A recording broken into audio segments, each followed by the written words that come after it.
Phone Podcast.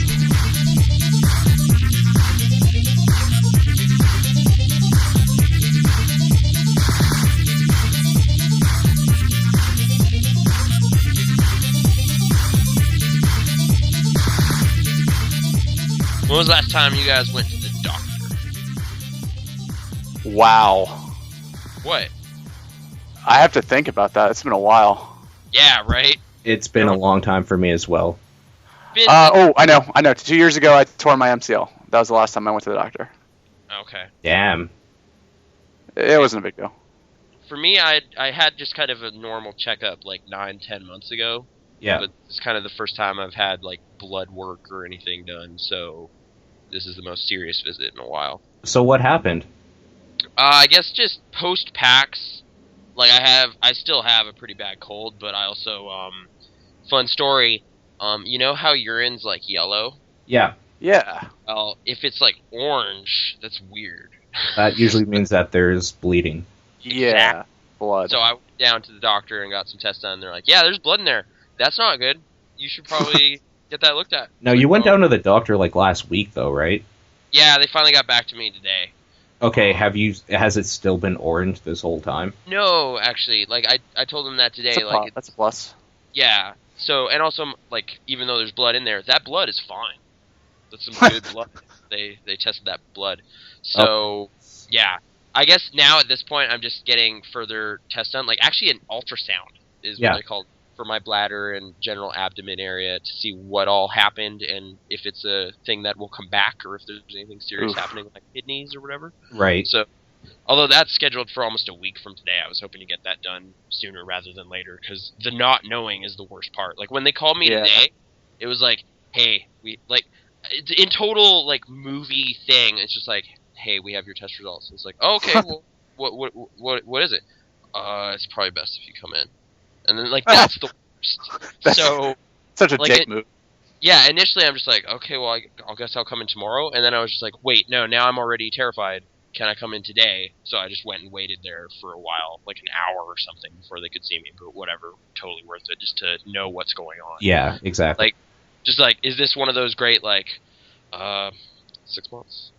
Better start cooking meth? You know, like one of those moments? Or is it something more serious or less serious? But it doesn't seem that serious, so I'm generally relieved. Not to get too personal, but do you drink a lot? Water and stuff? Oh, or you mean alcohol? Alcohol. Not really, but more so in the last like few months than before. Okay. But not tons still. Like Have I you got had any random sexual encounters? Not random. Okay. Not random. That's good. Fair enough. Okay. Yeah. He's not. Yeah. Okay. It's not the Zodiac effer. Okay, so it's probably something not too important then. Yeah. It could be like kidney stones or something, right? Well, that was the one thing my mom was like guessing maybe, but she was like, you would know that because that hurts. Yeah, it would hurt like hell every time you went to take a piss. So I saw that episode of Seinfeld with Kramer. Yeah. So I don't think it's that. So I think I'm okay generally. Like I'm more at this point. I'm kind of just confused that I still have a really weird cold because it's been a while. It's been like 9 days or something. I'm still pretty sniffly and a lot of. And it's too gross. That mucus is getting thick though. It's getting weird. Yeah, I know. Just like having to clean out every morning. They just like yeah. Yeah, that's the worst. What do you they call like it? even feel it? You plug the nostril and just blast out the other side. Snot rocket. Oh my god. Yeah. I don't know that, but or I don't know. Or something. What is it? Farmer spit? Farmer something? I think it was farmer something. I think it was farmer spit. Yeah. Farmer spit. There you go. That's my mornings now. But hopefully that'll go away soon. Anyway, we could talk about something else. I don't know. Doctor stories. What do you got? Well, wait, what? Oh, you never said when was the last time you went, so I don't know. Last time I went, I got an enema, I guess. Wow. That's exciting. So that was details. Doctor stuck his hand in my ass. Not his whole hand. Okay. But, yeah. Thing morning coffee can't handle, like just. What's that? That morning cleaning that coffee provides. You know. I guess. Isn't enough. Yeah. It's not enough. Okay. I hear a lot of people that get those based on like starting a new diet or something too. I could never get into that. I don't know. That's just me though. Oh, to kick off a new diet, you have to get. Yeah, exactly. Or like a cleanse or a diet or like an enema or something like that. And that's way too hardcore for me. I would just, start dieting and then stop again in a week like normal. Like toast and grapefruit every week or something. I tried a fasting cleanse, but it more just ended up being a mental experience. Oh. Yeah. Have you ever done those juice ones? Just juice? Yeah. It was mostly tea, was this one. It was just tea, so I could have some sugars and things. Was that when you weren't eating anything? Yeah. Anything? Yeah. And you were like kind of a dick? I don't know. Was I? I was watching orangutan documentaries and just You can go back into some of our podcasts. There's recorded evidence of it. Dude, those fasting diets are the worst. You literally, you want to kill somebody the entire time because basically all you can do, at least with the one I did, you're allowed to drink juice like 3 times a day. And literally when they say drink juice, it's like a 16-ounce glass of juice. And somehow it gives you enough calories that you're not dying, but it is wretched. Well, I remember Nathan being stoked because after we were done podcasting, he got to eat a banana. And that was like the biggest thing in the world to him. Right, I savor that banana too. I was like cutting it up to little bits and just being like, yeah, feast little on this in life. all evening. Nice. So like after that, like now there has to be a bit of a fast before the ultrasound, and it's just like, oh, that's no problem. Yeah, like 6 hours, psh, that's not even a thing. That's like not... every other day. Yeah. So whatever. So in that respect, I think it's prepared me. But yeah. Well, there you go. I guess maybe we should say joining us today is Panic Knife from no big deal. Yeah, it's the person here talking to us. That's not just the random third mic. Yeah, welcome. Yeah, well, hello. Nice to join you today. On this, we just kind of talk about whatever, but sometimes media. All right. My cat is a fucking asshole. Why's that? Why? He won't stop. Like, oh my god, it's driving me crazy. Does he just randomly stare at you? I wrote this in the doc we share to look at ideas or whatever. Like, when you turn and your cat is just there already looking at you, does that ever wig you out? Yeah, because then I start thinking, how long have you been there? Yeah. Yeah. Like, what? Why are you just at the bottom of the stair? That makes no sense. And surely there has to be a purpose. Like, they have to be looking at you for a reason, right? In their head, there's something. There's some reason they're there. Exactly. And that's a little bit disconcerting. Like, a little hatred? Love? Like, what is it? Maybe? A little bit of both? Perhaps it's just observation. Maybe. Yeah, pure curiosity. Or it's like that Futurama episode where they're actually spying on humanity. And right. Gathering information. But, I, for one, welcome our new cat overlords. That'd be an interesting planet, yeah. There's 500 million of them or something, so... Yeah. Who knows? That's quite a thought. So, Walking Dead. Yeah. I don't know. I guess. Wait, let's try that again. Yeah. So, no, I don't got it. No? I don't got anything. Humanity falling to second place. I don't know. Sure, trying to survive. Sure, something. Long Road Home. Walking Dead. Yeah. Video game. We're like, okay, Panic Knife hasn't played it. Have not. And it is new, so I don't want to get too into stuff. Just generally, how did you... I don't know. Like, people are saying, like, oh, man, best one, most amazing notes ever. And it's just like, did you have that? Or I'm still going towards the second one for the best one. Okay. I like the second one, but it is kind of still a bit goofy and campy in that Texas Chainsaw way for me. Which is what I love. Yeah, which I like that stuff, but like there's some people saying like, oh yeah, okay, so you know how we've been debating whether or not video games are art this whole time? Well, here we go. And it's just like, okay, well, first of all, that conversation was over 11 years ago when Ico came out, but yeah. Whatever. Or Eco, sorry. I'm sure there was other examples too, if you want to go Metal Gear Solid something. Mm-hmm. Right. Or hey, Great Girdle Grapple, Donkey Kong, there's, stuff there too. Mm-hmm. Whatever. Depends really what you're But okay, people are really kind of elevating this to this super high level of importance, and it's just like, okay. It's not that good. It's just pretty good. It's good. It's really good. There is a lot more character development and writing. Okay, so your average game, yeah. Yeah. As somebody who hasn't played any of them, what is the appeal? Like, is it literally it's because it's the franchise? Is it because there's a great story? Is it a great All of that. mechanics game? No, I mean, but what separates Mechanically, other no. games? 'Cause Yeah, I'm mechanically, right. no. You guys I are will right say- though. I'm hearing so much about it. The appeal is not the mechanics, although they're totally functional and like for an adventure game kind of thing, they're actually pretty interesting. But most of it, I guess, would just be like it's like an interactive TV show with probably like really well developed characters Okay. in general. For a video game, though, I'm still gonna use that. And Yeah. I mean, It's hard to find a video game where you care as much about the characters. Like they write the characters really well in this. right.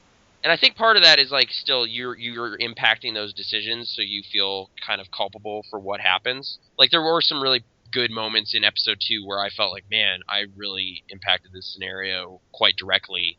There was 1 or 2 and 3 that Yeah. I had this same feeling where I was just like, oh man, I want to play this all over again. But then it was like 10 o'clock at night and I was like, nope, just going to keep going. It's like almost like Final Fantasy VII when Aerith dies type stuff, but it's kind of the main feature, and they try to really delve into moments like that and give you options with moments like that. So there's a lot of character deaths happening that you have a hand in, and I think it's doing that a lot better than that game did, but that game was also like 15 years ago, so I'm going to give it some slack. Yeah. But now, are you guys into games like Heavy Rain then? Yes. Generally, yes, but I really didn't like how that story wrapped up. Yes. But I was quite invested in how it played and stuff. So, somewhat, yeah. This kind of, like, movie game is interesting to me. So, all right. It's kind of like that, too, yeah. I'm trying to... Yeah, that's how it sounds like you're describing it. Now, I don't know that the gameplay mechanics would be anything like Heavy Rain. Heavy Rain was so unique in how it did everything, but that's how it sounds like you're describing it, more or less. There's no real quick time event type stuff. There's a lot of dialogue options. And like Alpha Protocol, there's time limits on that. Yeah. So you have to make decisions quickly so the conversations flow kind of naturally. Other than that, some of the basic stuff you're doing is very adventure game stuff, like collecting items, talking to the different characters, and getting some information about like what to do next and whatever. But yeah, like, how are you feeling about the TV show so far? Because some people are saying like, well, this is better than the TV show, and to some extent, I do agree because there are characters in this game I already care about more than most of the show. Although there are exceptions there too. Like I feel over the course of season 2, that show really figures out what it's doing, and I'm looking forward to the next chapter in that story. But considering this is like the 3rd episode, like this series has a much stronger beginning, I feel. But it's also a different medium, so it's hard to really compare. I haven't really read the comics too, so. Yeah, I haven't either. I was going to ask you that question. This is apparently really directly impacted by the comic book universe. Now, how much is the show, though?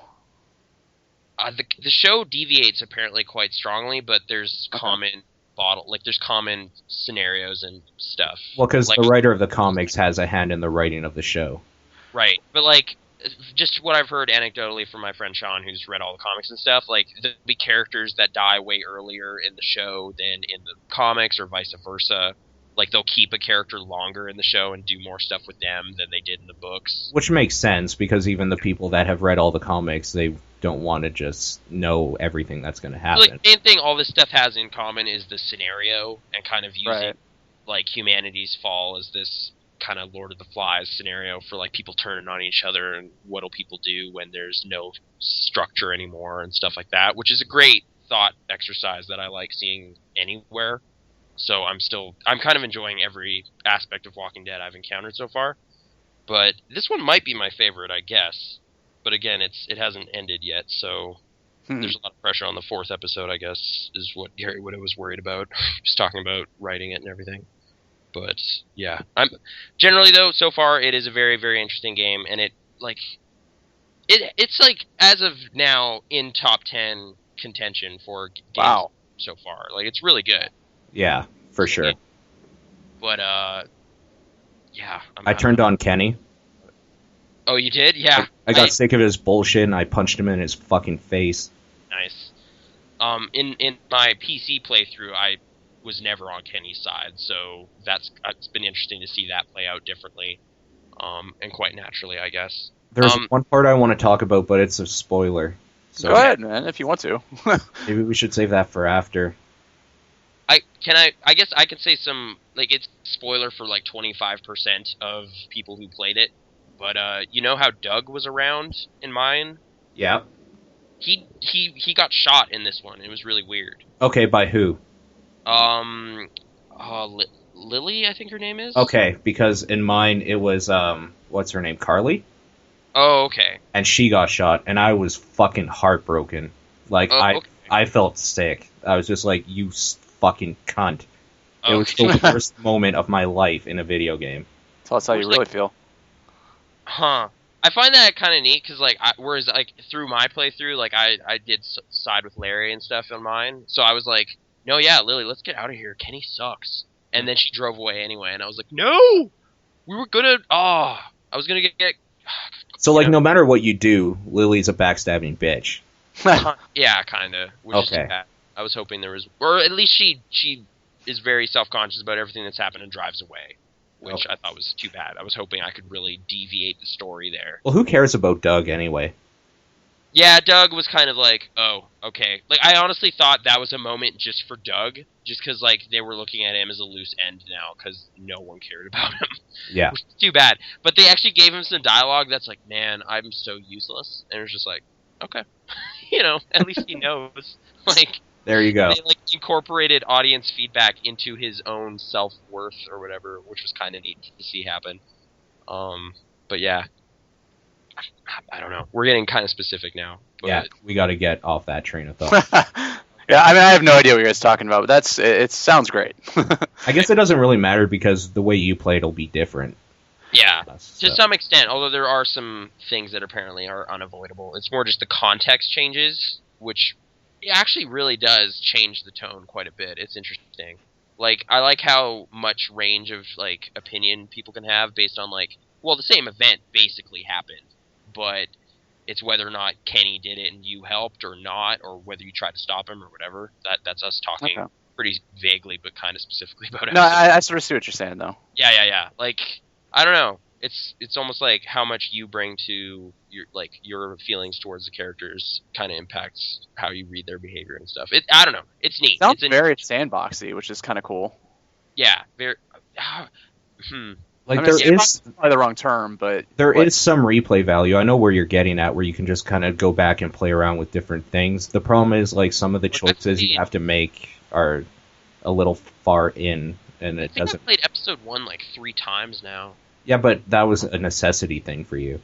Well, one of them was because I switched platforms, but one I just was trying to tinker with different decisions. Specifically, I was trying to pour Larry's heart medicine down the drain, and I couldn't do that. Yeah, I wanted to so bad as well. Yeah, but whatever. That wouldn't let me do that. So at that point, I stopped playing it again. But that was 90% through. And then my Xbox died, and then I switched. But whatever. Yeah, Walking Dead, it's good. I still think it's good. People should probably check it out.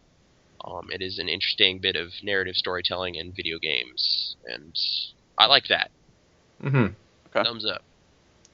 That said, don't, be like, we need to petition the Oscars, get them to make a special award. It's like, no, settle down, guys, settle down. We're not quite there, but this is an interesting chapter. Has that been a thing people have been wanting to do?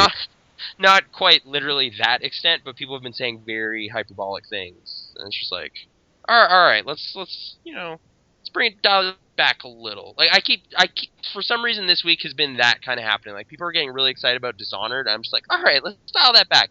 It doesn't look that great. Okay, that's fair enough, but your tweet about that, I gotta say, kind of rubbed me the wrong way. I was not very happy about that. It was me responding to a forum post, yeah. And you know what, that's totally fair, but the way it read, I was just like, where the fuck do you get off? Like, I was pretty angry. I was trying to stir up some brew. That was why. I think it was the use of the hashtag grow up. Yeah. We could get into that later. I don't really care about Dishonored very much. Okay. But that tweet just came off as really, like, arrogant, and it just kind of annoyed me. Because I know you're not that way usually. I've been having, like, since post-PAX, I've been having kind of weird thoughts about video game stuff. Like, it's just like, how much I've heard about Quadrilateral Cowboy and like weird indie games, like Proteus and stuff like that, and everything from Project Greenlight, and how no one seems to be really talking about like, yo, I'm so hyped for Assassin's Creed 3, bro. Black Ops 2. Like, it's just like, this is interesting. Like, the conversation is changing from like, oh, these are the big things we're excited about, to like, these little things actually have really different takes on this. This is more interesting than Halo 4. And it's just like, oh, good. I'm glad this is finally happening. Yeah, like, it took so long, though. Yeah. I'd say it's in certain communities, though. I think you have to be in a specific type of environment for that to be the case. Because, I mean, from a more macro perspective of somebody who deals with those types of people all the time, there's still an enormously more, percentage of hype, if that's even a term, for, those big blockbuster releases than there are for a lot of indie games. That was the kind of follow-up thought, was like, wait, maybe I've just successfully put myself in this weird echo chamber. Yeah. And it's like, well, the Idle Thumbs podcast and Giant Bomb were both talking about indie games, so clearly the whole internet is also doing that. And you're just like, no, those are like two websites. Right. Well, I mean, I think that to a certain extent, I sort of get where you're coming from, though. And when we first started out talking about this, when you're saying that, well, it's not necessarily as in depth of character development, that it's, an amazing experience just for a video game. There's been a lot of trend towards people who are saying that video games are a more immersive form of content, and they're actually more, character driven and that sort of thing than movies themselves. So, I mean, I don't think you're alone in sort of sensing that that opinion growing. Well, it's like, I would agree that it just has a different relationship to the participant or the viewer than a movie does, and I've been trying to kind of think through that, and like specifically stuff like the horror stuff we've been messing around with lately, like Slender and whatever, Right? Like, that you can instantly feel that dread without any context, like that a movie would have to kind of build you up, like a Rosemary's Baby or something. You're just like, I don't know what's happening, but that's because I've been immersed in this story for like 2 hours, and now payoff can happen. Whereas this is immediately like, I don't want to go around that corner because I've been playing this for 3 minutes and I know what happens. And you're just like, that's kind of neat that it can like skip over so much of that stuff that needs to take place beforehand to get the viewer to forget where they are. Like, it's just like, no, you're already here. You're now in the game.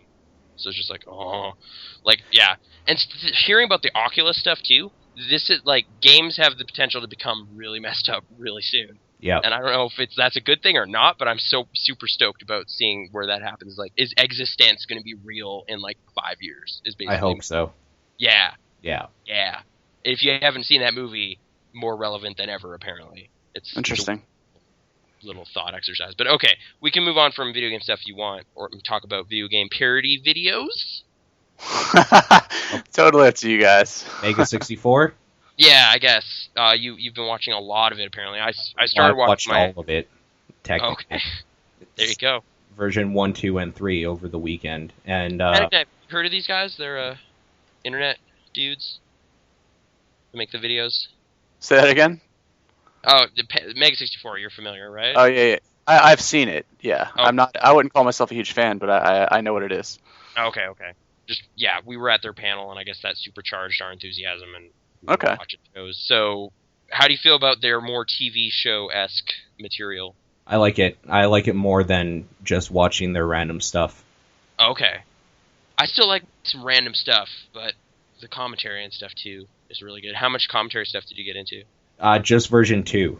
I haven't gotten through version... I didn't really care about listening to their version 1 yet.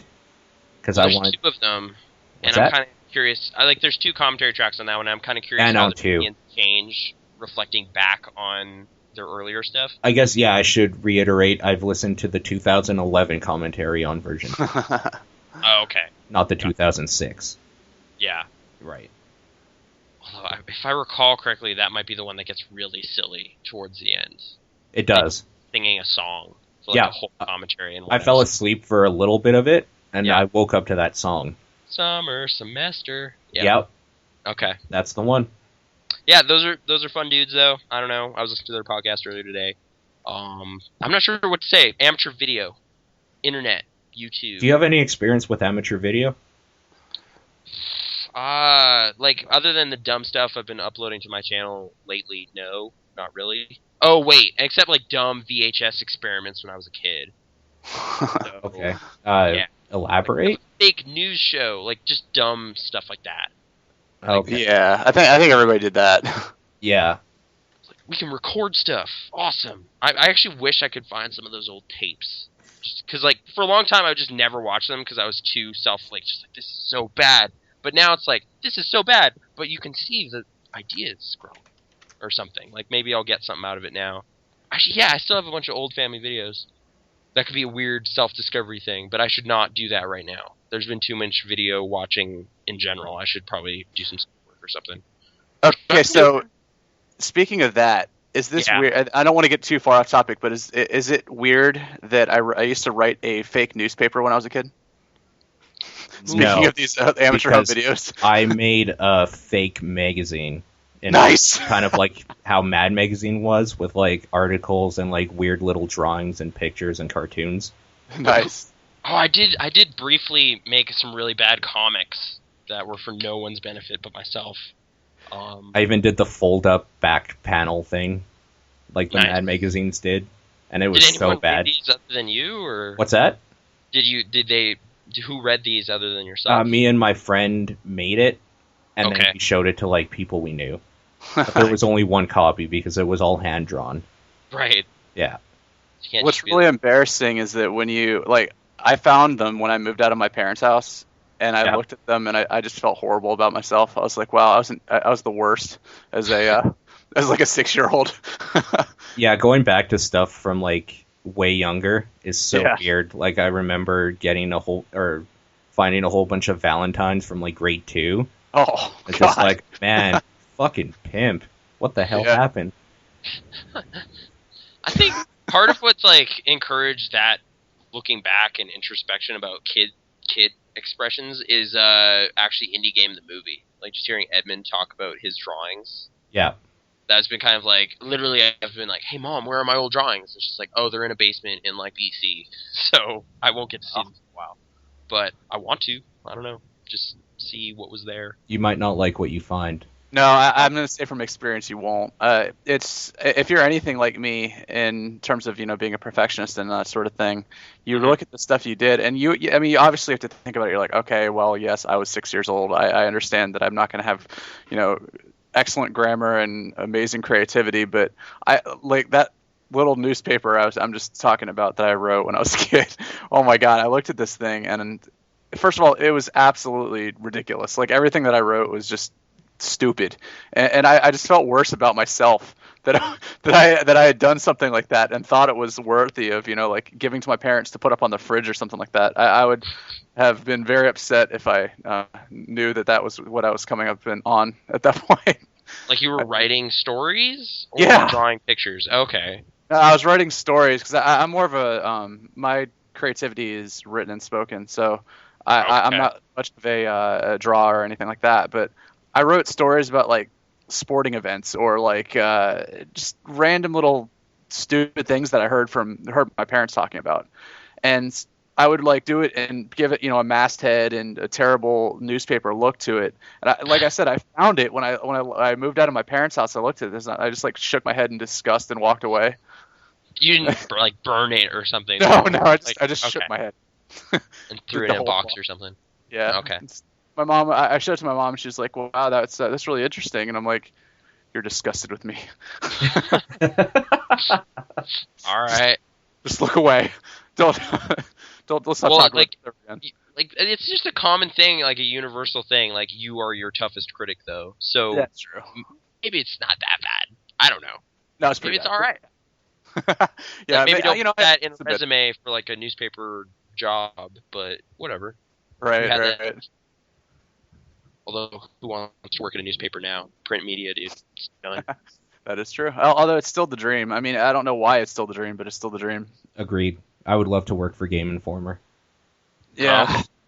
I would like to either work, depending on whether I'm doing politics or whether I'm doing sports or whether I'm doing, gaming or whatever. But yeah, I definitely would love to write for somebody like a print journalism thing. I don't really know, but I would. You should do Sports Illustrated. I know, right? Well, those kind of guys. I mean, a lot of the newspaper, or rather, not the newspapers, but the magazines and stuff like that. A lot of those guys are doing sort of a joint written in print and online. So I think that might survive, like the CNNSI type stuff. But yeah, if you're just doing a newspaper, I don't think that's going to be a growth industry for very much longer. Yeah. I got to talk to one of my old friends. We have a bunch of commercials we shot in high school. Oh, man. And, like, one of them was for a fake movie called, like, Empty Chamber, Last Magazine, or something like that. I just remember one of us punched a hole through another person, like, special effects, with, like, nice. fake blood spraying everywhere and stuff through a TV off of a stage. I gotta find that stuff. Some of it was really ridiculous. They did a whole movie, like, about an hour and a half worth of movie. I can't remember what that was called. But yeah. Good times. I'll find some of that stuff. Got to get that shit in like After Effects and touch it up and be like, pass it off as something you just did. YouTube. Yeah, director's cut. Million hits, you know. And then not give anyone the credit. Oh, YouTube. Yeah. Although that's actually kind of like, before we were even recording, I was talking about Hot Fuzz. Edgar Wright actually included some of his early stuff on that DVD. Yeah. And it's like kind of bad, but you still see the energy and stuff that he later developed and refined. And it's just like, yeah, but he was like 14. So, you know, it's already there. That's cool. So, I don't know. Maybe we'll all become something someday. That's encouraging and a little depressing.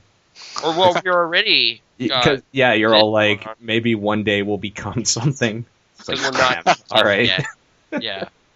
We got plenty of time.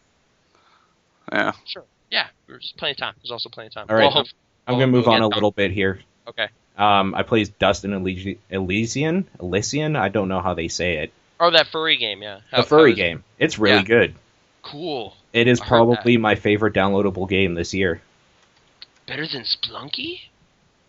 Do you want to do this now?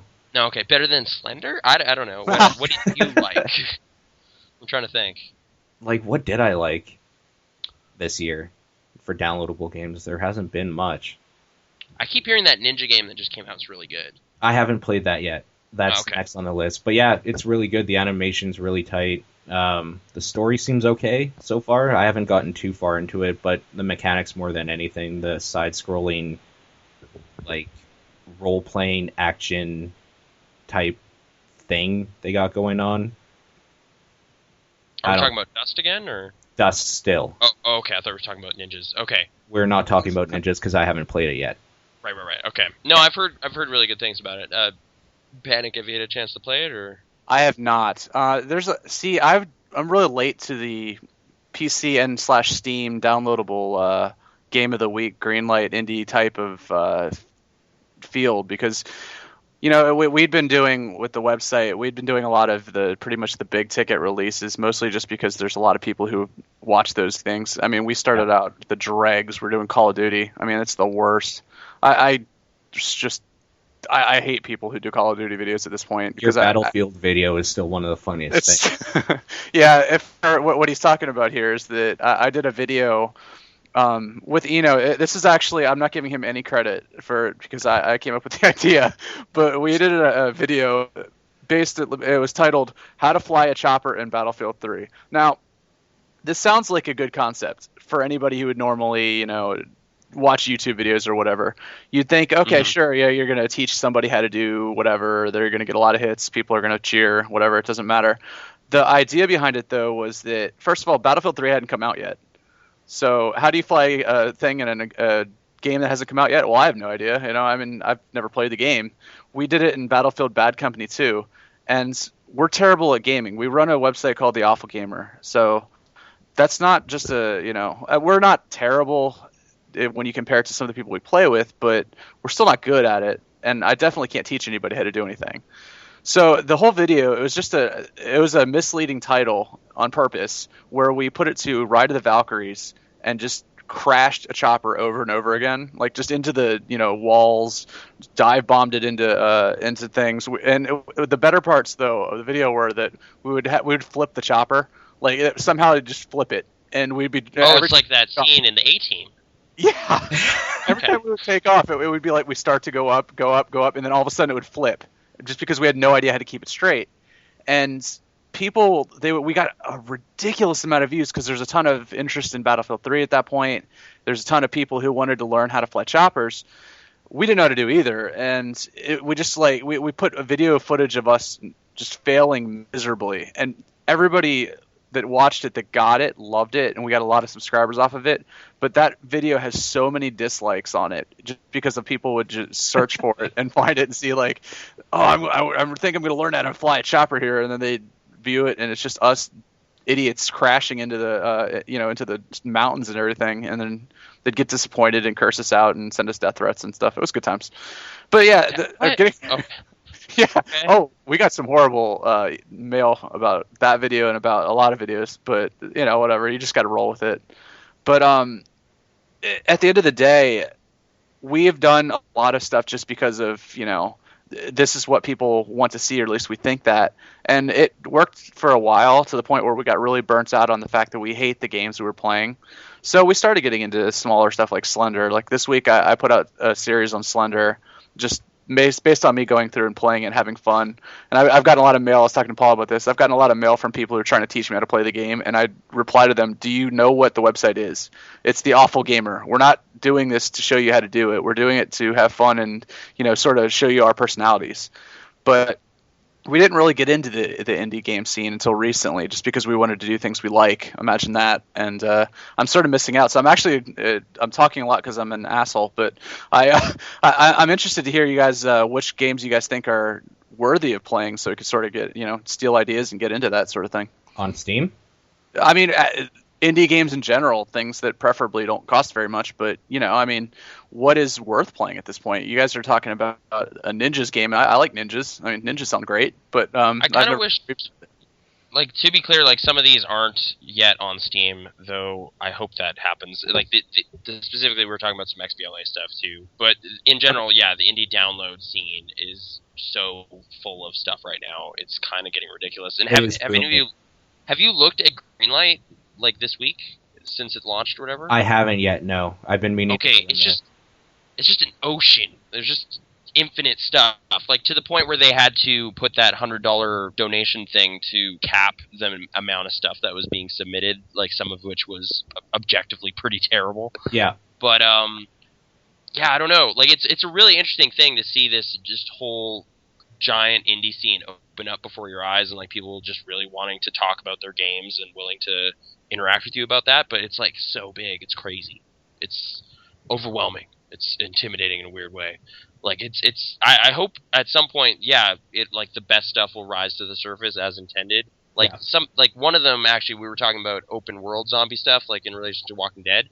Project Zomboid kind of looks like that. I have played that, and it's pretty fun. It's still got some bugs, and there's some aspects of it that are extremely frustrating, but I have actually played that, and I'm a huge fan.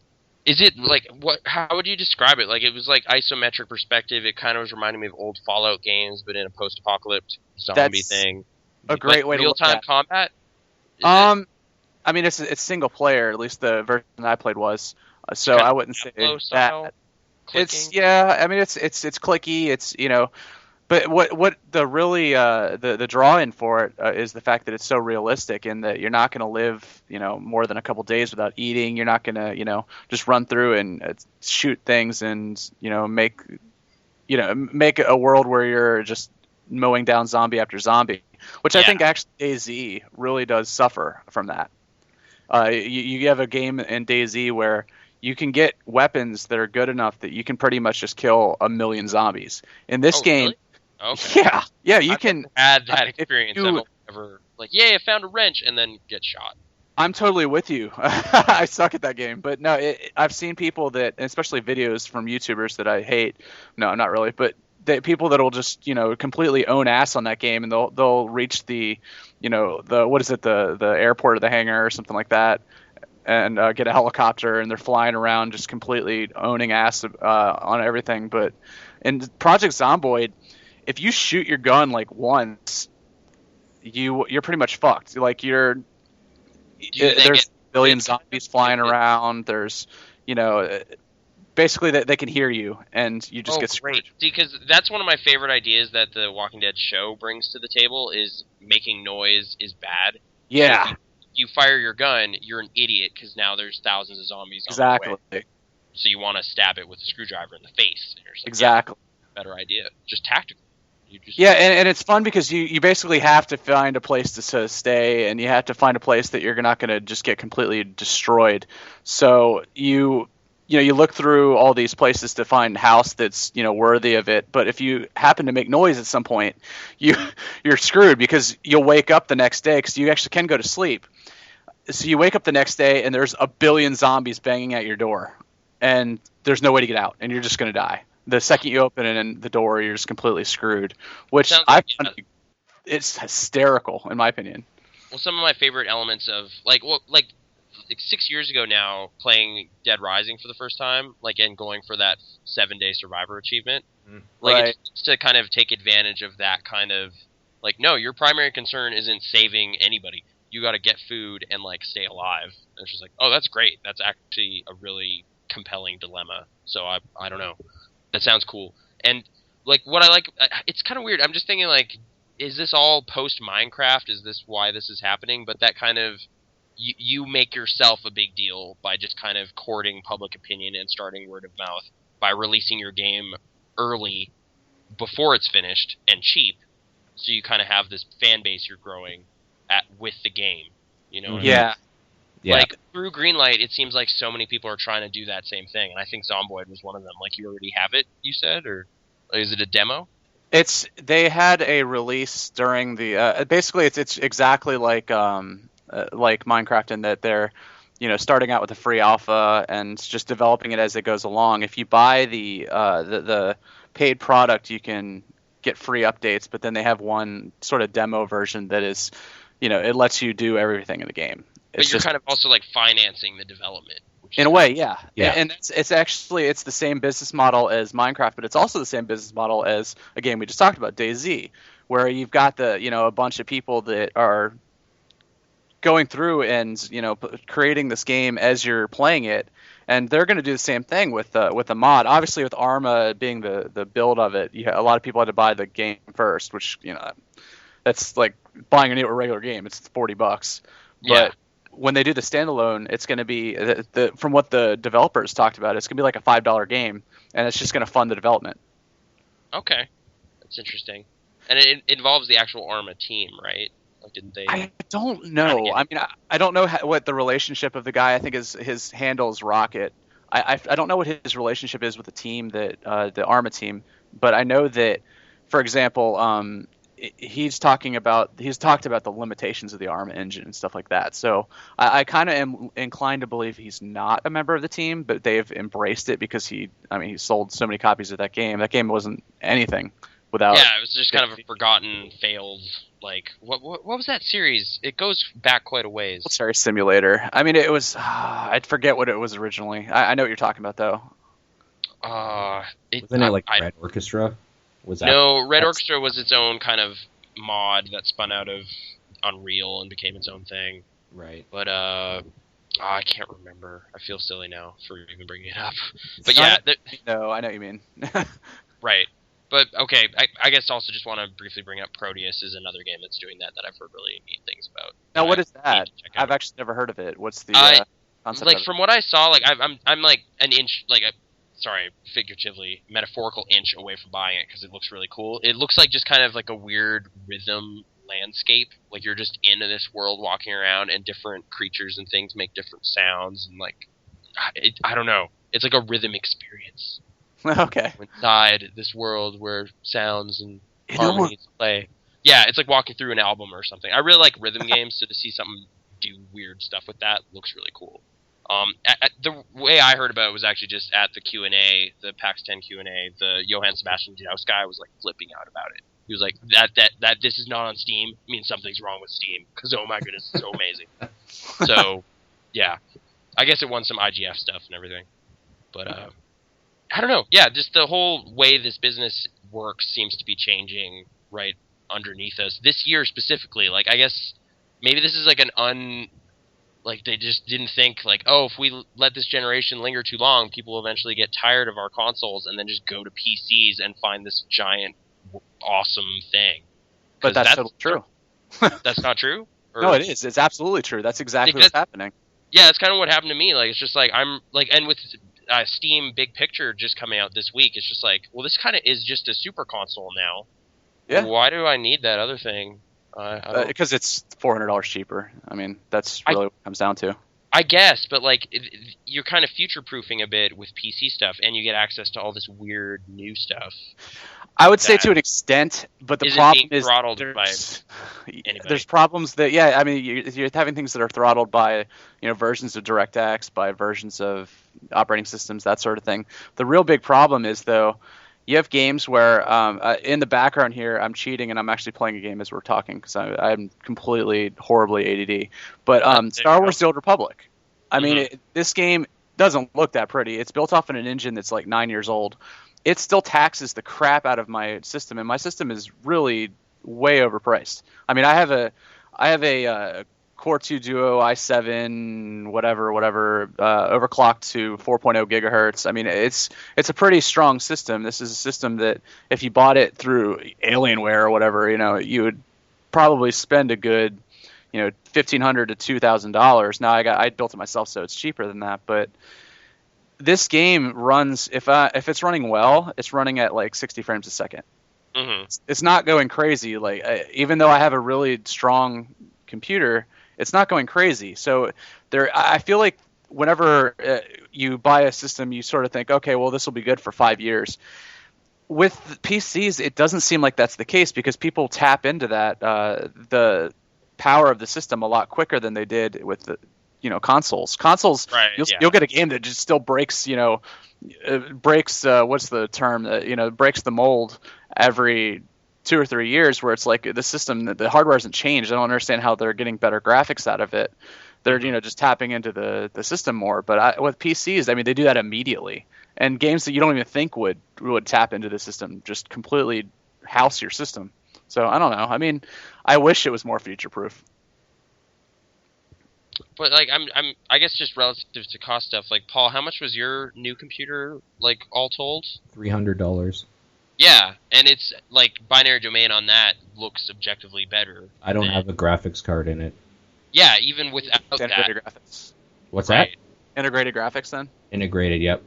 Yeah. But even then, would you say it's running at a higher level than your average 360 game? Well, it runs like I could run any 360 game on it right now. Yeah. Right. Like I don't know. It's just but then you still have freedom to kind of enhance that. You're not trapped in this box that came out 6 years ago. Right now, it's just adding little things here and there where I need to or want to. I almost wish you could upgrade it like a 360 because you could like like make a 64 expansion pack, just pop it in, and you got yourself a Super 360. There you go. Plug it to the USB. Why haven't they done that? Microsoft make a console. Well, isn't it just come out with a thing? They kind of just made PCs more friendly, right? Like, have either of you messed around with the Steam Big Picture stuff? I haven't yet, but I've heard a lot about it.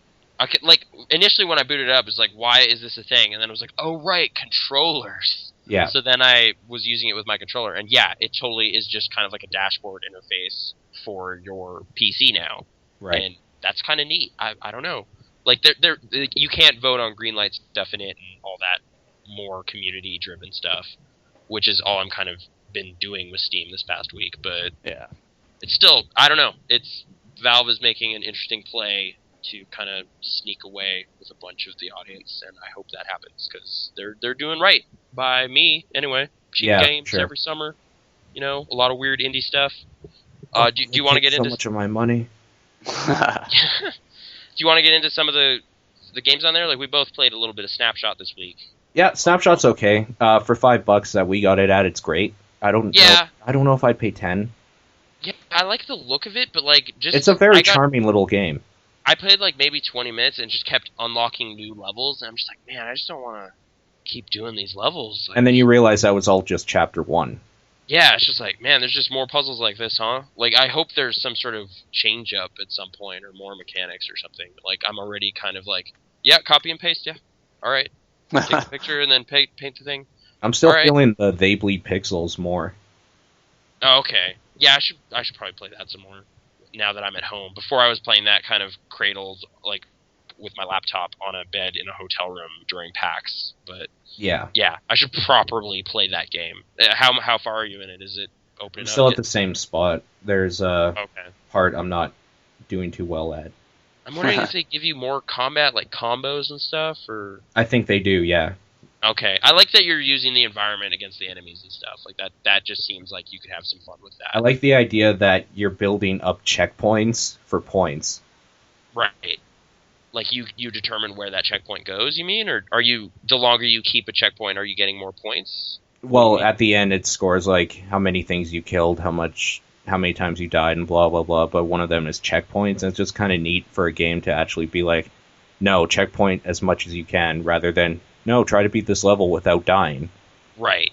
Okay. Because they know that would be ridiculous. It incentivizes fun over annoying stuff. But it's still annoying enough that it's fun. Gotcha. Right. God, that you're talking about checkpointing just reminds me of what I was doing last night. I'm playing Deus Ex. Have you ever played that? Yes. Human Revolution, or... Yeah, the new one. I barely started playing it, but yeah, I loved it. My God. Fucking checkpointing. You wish there was more checkpoints because In that game, yep. Oh my God, I literally played the same level for 3 hours, maybe the same room, because I'm trying to perfectly stealth through it without having to kill anybody because I wanted to get the extra like 200 XP. Yeah, I'm also and a the little OCD thing. I'm obsessed. Yeah. Yeah. So No, I totally get it. That's why I had to uninstall the game. I wanted to kill myself. I'm actually getting mad just thinking about it. I would get like 3/4 of the way through the room, and I'd think to myself, okay, well, I need to finally get this last guy here. So I would just, make some stupid aggressive maneuver and just get, every time completely owned. And it's probably the most frustrating experience I've ever had in my life. So this game that you're talking about sounds pretty good to me. Yeah. No, that's one I would definitely check out. I think it's still only $10. Okay. It's pretty good. It's basically, think Meat Boy sensibilities with, like, there's a lot of stuff around that is trying to kill you, but there's also a beat 'em up element where you, like, have a combo system against zombies and things and whatnot. And if you're a fan of, like, literature and stuff like that, specifically, like... H.P. Lovecraft. Lovecraft, it is very Lovecraft-based. Everything about it is pretty good. The music's really good, too. I don't know. Goth Girls. So what's that? Goth Girls as well. So thumbs up. Nice. Some thumbs up from Nathan for Goth Girls. Yeah, okay. Yes. And the Basement Collection came out too. That's pretty neat. Basement Collection? Yeah, it's a collection of all of Edmund from Teammates' previous games. Oh, okay. So is like Ether in there? Yes. Ooh. And Triachnid and Timefuck. All those. They're all in all it. those ones you heard about in the movie. Right, and they're all in one little nice package. The only problem is still no controller support. Oh, okay. Which is really kind of annoying, especially for the original Meat Boy. Does he hate controllers or something? Because with Binding of Isaac, it was the same thing. It's just like, this would work so well with a controller. Do you want to do that, Edmund? No. That's the worst. Well, Edmund's not the programmer. Okay. Do you want to do that, Florian? Yeah. Florian has a lot of games with him in this. Okay. I think there's only one with Tommy. I can't remember which one it is. But yeah. I don't know, like, back to... I spot Proteus. Just want to say that. There you go. Back to the question about indie games. Desura.com. Mm-hmm. That's a really good resource to look up games, mostly indie games. That's where a lot of... Okay. That's basically like the Steam for indie games. Yeah, I bet, like, most of this Greenlight stuff is coming from there. Like, you could probably already get these through that. Like, Project Zomboid has been on there for a while. Yeah, okay. And that's like $7. But there's some other good stuff on there, like that Onikin or whatever. It's like an old Contra-style game. So that's good. Nice. There's a cel-shaded shooter I've been wanting to try called Rack. That's on there. It looks really neat. So, yeah, that's one. McPixel's on there, which I know Nathan has been playing on his phone. Yeah, it's just a goofy little pixel puzzle thing. Like, I guess people know it, but McGruber. Yep. Yeah. It's that which without Will Forte's approval or Saturday Night Live or anything, it's basically that, but in even zanier scenarios. And I don't know. It's kind of reminding me of that game 30 Second Life for some reason, but I don't think it's related. But whatever. It's quality. I approve. Sorry, continue. Oh, just about like games. Fist Puncher. I've been wanting to play that for a while. I think that's on there. That was that Kickstarter thing? Was that the beat 'em up game? It's a multiplayer beat 'em up, much like the old like River City Ransom or Scott Pilgrim versus a World game that came out. Which, yeah, that's a PlayStation Plus game now. So I re-downloaded that last night. I can finally play that again. Do you have PlayStation Plus? Yeah, it's awesome. Yeah, I really like it. Interesting. It is the other good. game that I got? Oh yeah, like it just came out. Double Dragon Neon. Yeah. Which everyone's bitching about, but I don't know. I don't have much love for those old games, so the idea of like mixtapes are your powers and stuff like that, I'll try it out. I'll see what it's like. I don't know. I'm going in with less baggage associated with Double Dragon, so maybe I'll like it. Fair enough. I remember that game frustrating the hell out of me. I was also just as bad at gaming then as I am now, though, so that makes sense. The original Double Dragon, or Yeah. or the movie? No, the original game Oh, okay. back in the day. Aging Yeah. myself here. Or Now they need to dating get myself. Work Time Fun up on computer. I want that team to do like, or at the very least, like that is a Sony studio. I think they should kind of, hey, PlayStation Plus guys, check out The Last Guy. Like that team is underappreciated. They do such weird stuff. At least I think so. Do you like Work Time Fun? I didn't even really give you a chance. I don't even know if I like it.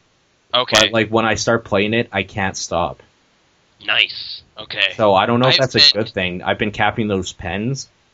Actually, I want to check like how much time I've actually invested in it. You get kind of like little fake achievements in the game. Like Yeah. just they email you and say, "Hey, good job, you did this thing." Well, think I broke 50 haven't been hours. getting those because I'm Okay. playing as you. Oh, it's my. Oh, that's right. I can't even check it. But Yeah. can you check time played? Do you have it handy or I don't have it handy, and your battery's dead great? because I'm playing it. Because it's a PSP. And, yeah. Okay. Got Yeah, it. it's on PSP. I guess I should have said. Maybe. Best PSP game. I have 2 copies of it. So, and I have a second PSP. So never Wow. mind. Nice. You have my data though. Whatever. Okay. Work Time Fun. don't- It's a great game. I don't ever want to look at those things to say how long I've played a game. They're depressing as shit. I think we were talking about that. I think was it last podcast? Someone's asked Look us up. about the game we've spent the most time with, and you were talking about your WoW experiences and stuff. Yeah, a year and a half of time. Nice. All right. Dude. Let me see if I can beat you. I'm looking at my Raptor right now. Oh, Star Raptor, Wars yeah. Republic. It records my SWOTR time played. all the time, and Yeah. it's really depressing. I saw it the other day. Let's see, And it's something gross, probably. 3,360 hours. Not bad. Yeah, that's pretty. Yeah, it's really depressing. How good is like I'm kind of one of those cheapskate weirdos that's just waiting for it to go play to check it out. Like, is it good? Yeah, I'm actually. It depends on who you play with. I'll say that. Okay. But I got in with a couple real life friends who are pretty good at the games, and they were like the first group to clear content on our server or something like that. So I got in with them, and they sort of handheld me to the point where I've gotten pretty good at it. Nice. And the PvP is okay. The problem is that it's so stunny, if that's not even a word, but it's just based on who can stun the hell out of the other guy the most, and it's a very helpless feeling when you're Stun playing locking. a group of people. Yeah, you get stun locked, Yeah. and just like, okay, well, I can't do anything. I'm just going to stand here and die. So I don't think there's a lot of people who like the PvP aspect, and now that I've played Guild Wars 2, the PvP in that is so much better. But the operations and I guess they're raids in WoW, operations in SWOTR, the operations of it involves a lot more coordination than I'm used to in gaming. A lot of the times, I mean, I play a lot of games that, Call of Duty and that sort of thing, where it's all you. Even if you have a couple teammates that are playing with you, they're not really doing anything to really support you. Even if you're playing a medic or something like that, you're not really supporting people. But if your DPS sucks, or your damage per second, I'm being a complete nerd by saying DPS. No, but I got you. If your damage sucks because one or two people are off, you're dead. If you have one guy who dies because he's not aware of his surroundings, you're done. Like your whole group's done. Shitty healer. Yeah, if your healer doesn't keep your tank up, you're done. And the fact that you sort of have to, I guess I have a little bit of military in me, in that I like the fact that you can command a group and be like, okay, well, we need to put together these moving parts and make sure that they're all working together well and all that. And from what I've seen, it's not as easy as WoW. So that's kind of appealing to me. So I like it a lot. I don't think that it's going to survive longer than like 2 or 3 years, especially if it's just free to play, but we'll see. Talking about the whole military thing reminds me of one of my old raid leaders in guilds. He was actually ex-army.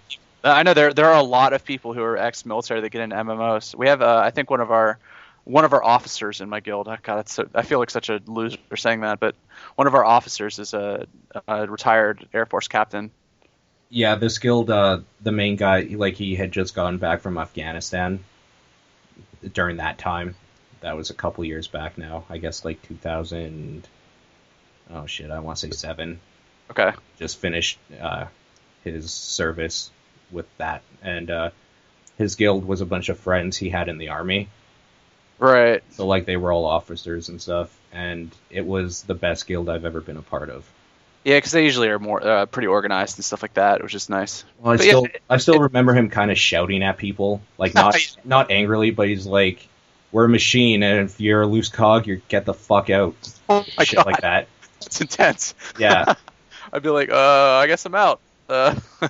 Thanks for the opportunity. See you guys later. I used to always like fucking with him. Like, he was always like that when we were raiding, but then after, he was like the nicest guy. There's something about raiding that just makes you completely insane. Like, get the blood up, just get that adrenaline flowing. Well, I think part of it's that you fail so much at it. I mean, especially if it's new stuff. There's one of the things that as SWOTR goes free to play, there's going to be a new operation that comes out. So everybody's trying to get onto the test server and try it out so you can be the first guild to clear it and all that. Yeah. But there's so much failure involved in it. Not even necessarily if you're obviously doing it wrong, but everybody can be perceived as doing their job correctly, but your plan is wrong, so you fail. Yeah. So there's something about the fact that success seems like it's a less than 25% chance or something like that, so that when you succeed, it seems like such a greater achievement. So yeah, your blood gets up. Somebody dies based on something that they know they shouldn't do. Everybody knows they shouldn't do. It's like, you're the worst. Get them out of here and all that. But then at the same time, when you excel, you feel like the best person ever.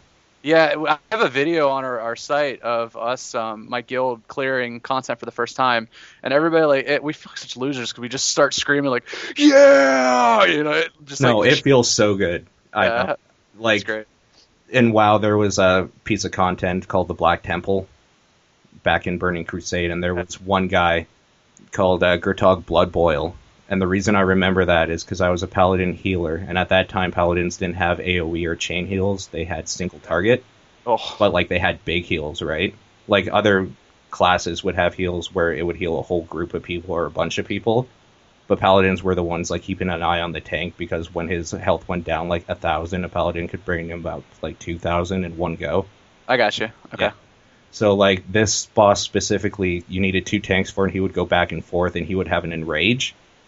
And I remember I was assigned to one of the tanks, and we kept failing because he kept killing both of them or the whole group. And this one time we got it, they kept pushing and pushing, and I was just going trying to heal, and I don't know, as soon as he died and I knew that I kept my part going and that helped the raid, I felt amazing. It was the best feeling in the world, and that's what keeps you stuck in those type of games. Yeah, it's that, it's first of all, it's the gear. I mean, there's always the gear progression that keeps you addicted to those games, because it's okay, well, I can get better, I can get better, I can get better. Yeah. It's the stick that keeps being, it has the meat on it. I can't even remember or I don't know how to carrot on the end of the stick. Carrot at the end of the stick. There you go. Yeah, that carrot is always just out of your grasp. With my sniper character, I'm 1 or 2 pieces away from being the best possible optimal whatever. Yeah. But it's going to take so much effort to get those last two little pieces, and then give it a month, and there's going to be new content and new gear and all that. So they do a great job of making it so that character is just out of your reach. And even with the content, it's the same sort of deal. I mean, so just because of the fact that it doesn't seem like, it's a high % chance that you're ever going to accomplish everything. Every time you do it, you're like, oh my God, I feel like I've accomplished something in my life, when you've just been sitting playing the games for 4 hours. You just feel better than you did before because you're able to, do something that developers intended you to do. Well, you got to get those best in slots. Yeah, exactly. That's really awesome. And then you're showing it off in game, and you're like, yeah, look at that crap. And everybody's like, wow, he's played this game a really, really long time. Look at those perps. Look at them. Yes. Stare at my perps. Yeah, exactly. The worst. So I watched a movie. Okay. Called I was like, After.Life, After.Life. Oh, I didn't know that was a movie. Okay. It is a movie, and it has Liam Neeson in it, which was a drawing factor because of our whole talk about how Liam Neeson should have a movie where he just plays himself in everything that he's right, done. like a mashup of all of his characters. This character would probably not be in it. Okay. This movie was pretty this an bad. older film? Okay. This isn't that long ago. No, it's about 3 years ago now. It's on TV. Yeah, it says 2009. Yeah, it's on the movie channel, so it's old enough, I guess. It's not really recent. It has Christina Ricci, Liam Neeson, and a bunch of other people I can't really remember because Justin Long's in it. Justin Long is Oh, man. Yeah. Nice. So the basic premise of the movie is Christina Ricci dies. And, oh, no. Or does she? I don't know. So, she's dead or in this, in-between where you don't know if she's alive or dead because she suffered a really bad car accident. And Liam Neeson's So it's like Painkiller. Okay. Liam Neeson's the mortuary guy, preparing her body for the funeral. That's morbid. Mm-hmm. But he is, trying to trick her or not trick her, thinking that she's dead. There's a lot of little subtle hints as to, oh, no, she totally is. Or, no, she's not. So you don't know the whole time if she's dead or not. And, Liam Neeson could just be a sicko, or he could be a guy that can talk to dead people and help them into, accepting their death. Oh, okay. Huh. Yeah, so, it's an interesting premise. It gets a little weird in some spots. Which it already sounded kind of weird. But, yeah. Okay. Yeah. It gets really... it's weird because... It has the supernatural thing going for it, but then it goes, really far out with it, where she starts dreaming about hell stuff. I don't know. It's inconsistent is probably the best way to put it. Okay. And that ruins a lot of stuff for me. The ending is kind of weird. I don't want to really get into that, I guess, because... Does it take a necrophiliac angle to it? There is one part that you think it does, or it might not. Where a cop is talking to Liam Neeson because his brother's in the same mortuary or whatever, and he's like, "Could I just have a minute alone with him?" And because I'm pretty sure if there's anybody who could convince a dead woman to sleep with them, it's probably Liam Neeson. So I mean, I don't know. I mean, Liam Neeson could probably convince me to sleep with him. Probably. Yeah. Definitely. Well, if it's me, that guy's amazing. And then, sue him for rape or something, get some money. Yeah, but I feel is that the angle you're working? I don't know. Yeah, that's definitely, yeah, it's cool. But if it's consensual, it's not rape, right? No. Oh, no, it's just if you're not pregnant, it's not. Yeah.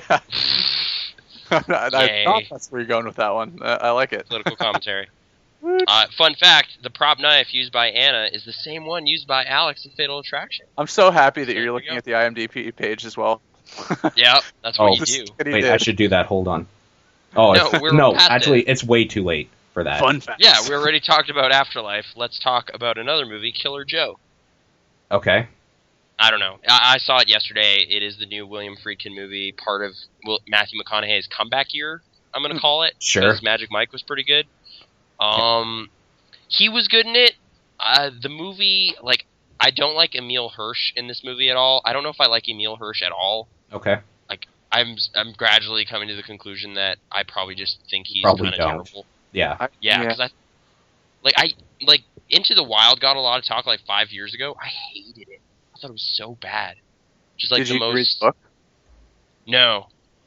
I've heard people. Does that change everything? I haven't. My wife did, and I think she just didn't see the movie, but she enjoyed the book. So I don't know. It's basically like it just sounds like the life story of Christopher McCandless is not inspiring to me. It's just like okay. It just never made sense to me. Yeah, it's okay. So yeah, that didn't really work for me. He was not the best part of Milk or anything, and he's the worst part of this movie. Like his character just has these weird kind of like.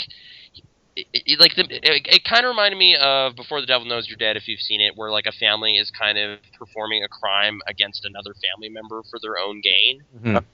So it's like, oh, we're going to kill this person and then get their life insurance policy, and that'll help us like continue in our kind of hick ways for at least a little while longer. And his character just has no problems with doing any of this stuff until a certain point in the movie where the movie is just like, no, now he changes his mind. So it just arbitrarily switches direction? Yeah, it's just like they hire Matthew McConaughey's character, Killer Joe, who's a cop who is also running a hitman thing on the side. Right. And they hire him to do this thing. They don't have the money, though, so they agree to kind of set up a relationship between like his Emil Hirsch's character's teenage sister and Killer Joe. Okay. Which you I guess it's supposed to be like, oh man, this is so weird and inappropriate. She's like, what, 17 and he's like 40? Mm-hmm. But their relationship is the only one that kind of works. Like her family is terrible, and Killer Joe is insane, but they kind of just have this goofy chemistry that works. So you're kind of like, all right, yeah, the only thing I'm rooting for in this movie is this messed up relationship, which I think is supposed to be the point. Like, you're supposed to feel awkward and self-conscious about like how you feel towards those characters. I'm like, whatever, no, that's fine. Yeah. So, like, it all kind of just slowly keeps going on with like some kind of unremarkable moments between Thomas Hayden Church and Emil Hirsch and stuff. Like, I just didn't buy some of their dynamic father and son. But the last scene of the movie is really weird and really kind of just mean and weird and gross. So I kind of almost recommend the movie if you're into that. Okay. But it gets really messed up and then ends on kind of a great note. So I kind of like the movie, but it's hard to really recommend because some of the performances aren't great, and the whole thing kind of just it's just kind of a crime drama, which is, I think it's supposed to be kind of like, oh, this is pretty messed up, right? Like, oh, morally compromised. I've seen too many movies at this point, maybe, so it wasn't like making me uncomfortable. Right. So I'm not like, it's NC-17 and everything, and it does deserve it, but yeah, I guess I'll stick with that. Yeah. Sounds like the real plot twist is you actually recommended it to everybody. Yeah. I just did. What do you mean? Kinda. You kind of did. You kind of recommended it to people who like the fucked up ending. Okay, yeah. The ending is quite interesting. I thought it was like, wow, all right, they ended on their strongest note, so good job. And yeah, McConaughey is pretty great in there. There are a lot of movies though that people find that are like they talk about them as if they're great movies. Where if you just watch the actual movie, it's not that great, but then the ending is such a mind f that people love it. Like, yeah. So that might just sort of be a thing. Yeah. I don't know if I'd say like it's the only good part of it is the ending. Like, it has like Juno Temple plays the teenage girl Dottie, and yeah, McConaughey's good. And I like Hayden Church sometimes, but he just seems like his character's supposed to be really stupid. But at some point I was like, is he just being lazy? Like, this just seems like this character is so detached from what's going on to the point where he's barely even a character. Like, it's just like... So then that's a problem with the writing. Yeah. Maybe. It's apparently an adaptation of like a person's first play, so it might just have some kind of early awkwardness in there that's just from where it's just started. Like a random character for no reason thrown in. Not for no reason, but just kind of I don't know. Like, it was generally unremarkable, but it has a few scenes that rise above that, so I kind of had an okay time. So almost like the character though isn't fully fleshed out, is what you're saying? Okay. Yeah, some of the characters just don't really seem to make sense. One-dimensional. Yeah, And I got you. the two most interesting ones, are the teenager and Killer Joe himself, which... And I guess I do kind of like the way they handle the target of the murder plot, because you just don't get to know her at all. So, like, I thought they'd kind of be like, oh, they're trying to make you feel bad about this situation, but they just don't do that. They just handle it really distant. You don't really get to see whether or not she deserves to die, or if they're lying to, like, or if they've really slanted their judgment and they're just being jerks. You just don't know. Like, she might have been the worst person ever. I have no idea. Like, my only source of information is two very morally, like, questionable characters, so that's kind of neat. There's things I did like about it, but I don't know. It's not like I'm uncomfortable recommending NC-17 movies. Like, you all should see Irreversible. Yes. Full stop. Yeah. But this movie just... I just saw it last night, too, so I haven't really had anyone else who liked it to bounce ideas off of as to whether I'm seeing more in it than it really deserves or whatever. But yeah, I'm gonna give it a 6.57, maybe. It's kind of where I'm floating around right now. Out of what? I'm just kidding. Out of 10. I'm just kidding. Out of 7. Out of 14. So it's no. We do the 14 I'm gonna go scale. with a 7 out of 18. So not that great. Yeah. Not even half. Yeah, 7 out of 9. Or I guess, yeah, there are arbitrary ratings. Like, I was earlier wanted to ask you about your Windows experience meter. Like, if you know that number, because it ends at 7.8 or something. Like, it's not a 10 point. Wasn't it 7.4 before? It's gone up. I think the number goes up as technology does. Yeah. Interesting. So I think How it's do you at find that out? now. Oh, it's I forget, in control panel somewhere under I can't really remember. It's not hard to find. Yeah. I'm not sure if it's even now a I'm good curious way of... though. Now I have to look that up. I mean that's I remember that being a thing right before before Vista came out? Mm-hmm. Yeah. It's what it judges it based on the lowest score of everything, and mine it is actually up to 7.9 and mine is 5.9 because of my primary hard disk, which is 5.9, which is a joke because I have an SSD. But wow. Yeah, I think it's just basing it on my biggest hard drive. That has to be what it is. I don't know. I'm actually kind of mad now. It's okay. I'm actually really upset because my other numbers, it says 7.6, 7.8, 7.9, 7.9, and then 5.9 for my primary hard disk. I'm like, what? Are you kidding me? Mine's probably like a 3 because I don't have a graphics card. No, right. You got to be higher than mine because you were running stuff better than I was. So, and I'm at 5.1. So, yeah, I'm just probably. Nathan. Yeah. What do you think of Fargo? I really like it. Probably more than I did before even, and I really liked it before. Like, there was kind of just a new wrinkle in it that I appreciated. Like, specifically, I just really... I've looked at the Coen brothers as kind of real cynical, nihilistic, cold dudes for a while that I find really funny. Mm-hmm. But there's a little more warmth in this movie than I initially gave credit for. Mm-hmm. Specifically, Marge and the way her and her husband kind of handle the murder case and everything. Yeah. Just like she has like a genuine like understanding of like what's important, I think, and she lectures Peter Stormare's criminal character at the end of the movie in a way I just kind of overlooked before. I don't know. And through talking about it a bit, like it's an interesting companion piece with No Country for Old Men, mm-hmm. just because like that also involves a sheriff character, but he kind of doesn't have that perspective and gets like just kind of really depressed about this crime that happened and just quits. He doesn't solve the case, where Marge does solve her case and kind of comes out of it with like lessons learned and stuff, whereas he just kind of fails and then just walks away. Sits there in the diners as well. That pissed me off about the ending of that movie. It's just like, and I had this dream, and it was really weird, and that was it. And it's just like, I love that movie in its own way, but yeah, it does not have the same warmth to everything that happens that Fargo does. So I was quite happy with watching that again. It also has a commentary track on it from the cinematographer Roger Deakins. Oh, really? One of my favorite dudes in the film industry. Just the stuff he does. Like, I actually was looking through his career. I didn't realize he actually shot In Time as well, which I did admire the look of. And it's just like, oh, what a coincidence! That's really weird. But But yeah, and just him talking a bit about some of the shots he got to have influence on, and like, hey, let's like specifically one of my favorite scenes where Jerry goes out to the parking lot after the business meeting and scrapes off his car. Mm-hmm. Yeah. And gets really frustrated with it.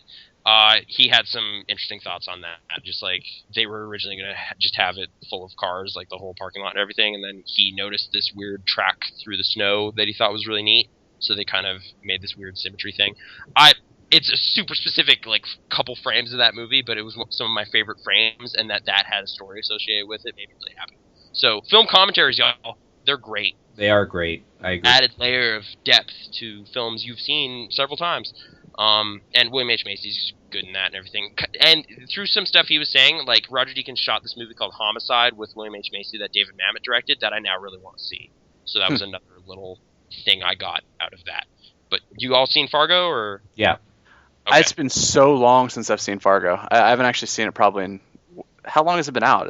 Probably like 10 years? It came out in 96. I saw it, I think, in 97, 98, which I had no real grasp on, anything, what makes a good movie at that point. So I feel like I need to watch it again. It holds up pretty good. I will say, oh yeah, one minor thing I noticed. My DVD copy of it cuts one of my favorite things about the movie, where they straight up lie to you and tell you it's a true story. Really? It cuts it? Yeah, like there's supposed to be an opening card that just says this is based on a true story. All the names have been changed and stuff, yeah, so as not to implicate people. Yeah. And my version just has a black screen with music playing. Huh.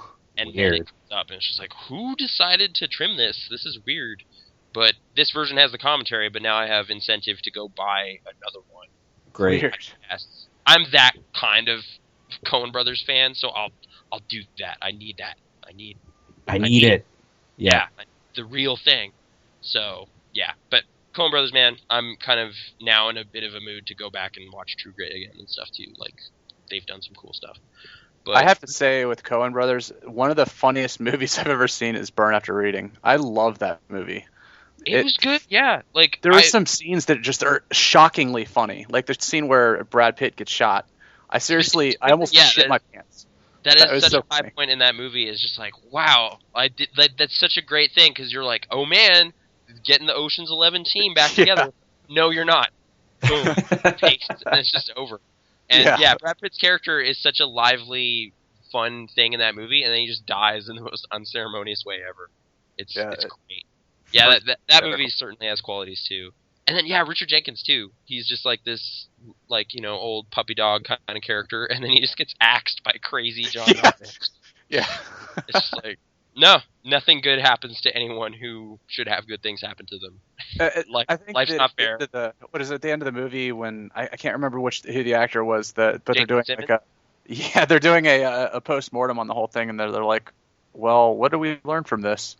And that's pretty much what you feel like when you walk out of the movie, but it's completely worth it.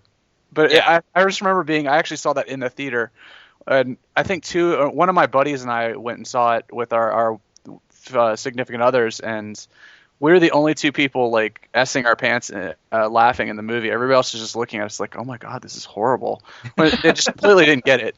But we're dying laughing at the fact that Brad Pitt, with his retarded shorts and headphones and everything, just gets shot, like unceremoniously, just destroyed in a closet. That George Clooney's like pet project is a dildo chair. A dildo chair. Like that reveal was hilarious, but we had conversations subsequently with people who were just like, that movie's really bad. And you're just like, oh, all right. And then they would specifically cite dildo chair as the point where they were like, this movie's so dumb. And I like, it's like, oh no, that's when it hit a second wind and got really funny again. Yeah, when he grabs dildo chair and walks out the front door. Yeah, so take his dildo chair and go home. Quality filmmakers. I'm looking forward to their weird blues musical or something. Their next movie sounds really strange, but whatever. I'm inherently excited. Paul, did you see Burn After Reading or? Yeah. Okay, just checking, just making sure. We weren't just spoiling movies. No. Yeah, we do that. The only one of theirs I haven't seen is, I think, Raising Arizona I haven't seen. Oh, okay. I have that one. I don't think I have that one. I have most of them, though. It's got some good stuff in there. They've done a lot of stuff though. Sure have. Like you made reference to A Serious Man today too. I did, because specifically that doctor phone conversation reminded me of the end of that movie, because it all goes so very, very wrong for Larry Gopnik. But I'm still here, and a tornado didn't happen, so... Not yet. Yeah, I haven't been cursed or There are something. clouds. Yeah. Just saying. And weird fires around, but okay. I guess last thing I really spent a lot of time with... Oh, wait, two things. I watched a ton of Community. I watched most of Season 3 again. And Regular Show also, I started watching that. Actually, yeah, on that point, do you want to do you watch some more Adventure Time? I've watched quite a bit of it. It's good. I do like it. Yeah, I like it quite a bit. Cool. It does the absurdity thing quite well. Like maybe my expectations were lowered because you're just like, no, it's pretty much the worst thing ever. I didn't say that. No, I know. But I did have a pretty immediate kind of just like, I don't think this is good, like, reaction to it. Yeah. Well, the thing is, like, I haven't been watching them in any order. So I might have been watching, like, newer ones, because they're all on YouTube. Oh, okay. Yeah, so I've been watching them randomly, because they're only, like, 10 or 11-minute bits. Maybe they find a pace or something. Like, I've only seen the first handful, and I wasn't really feeling... The first episode I actually watched of it, like, there was one part specifically that just struck a chord with me, and I couldn't stop laughing. So then after that, like, it had warmed up to me instantly. Okay. So then maybe I was looking at the rest of it through, like, rose-tinted goggles or something. Okay. The reason I bring it up is I've started watching another Cartoon Network show called Regular Show, which is similar in its kind of, like, it's 12-minute zany stuff happens. But I just like the characters more, which makes all the difference for me. Like, it's like, I really don't like Flynn. I just don't like him. Okay. At least so far. I like those characters because what it, like, signifies to me is that point of your life when, like, your best friend is literally just your dog, and you're going on weird adventures with your imagination. You know, if we want to, like, psychoanalyze Nathan or something, my dog died in, like, grade 1, and I became a cat person, so... Maybe it's just slowly rubbing the wrong way. I think more than anything, what I'm talking about is like the innocence of youth when you're like imagining something and you're going on. It's going completely different with that one. You're going in like on this. My dog died, Paul. It was horrible. I never. It was so bad. I never loved again. That's why love doesn't exist. Yeah. On that day, I knew there was no. And on that note, the show's over.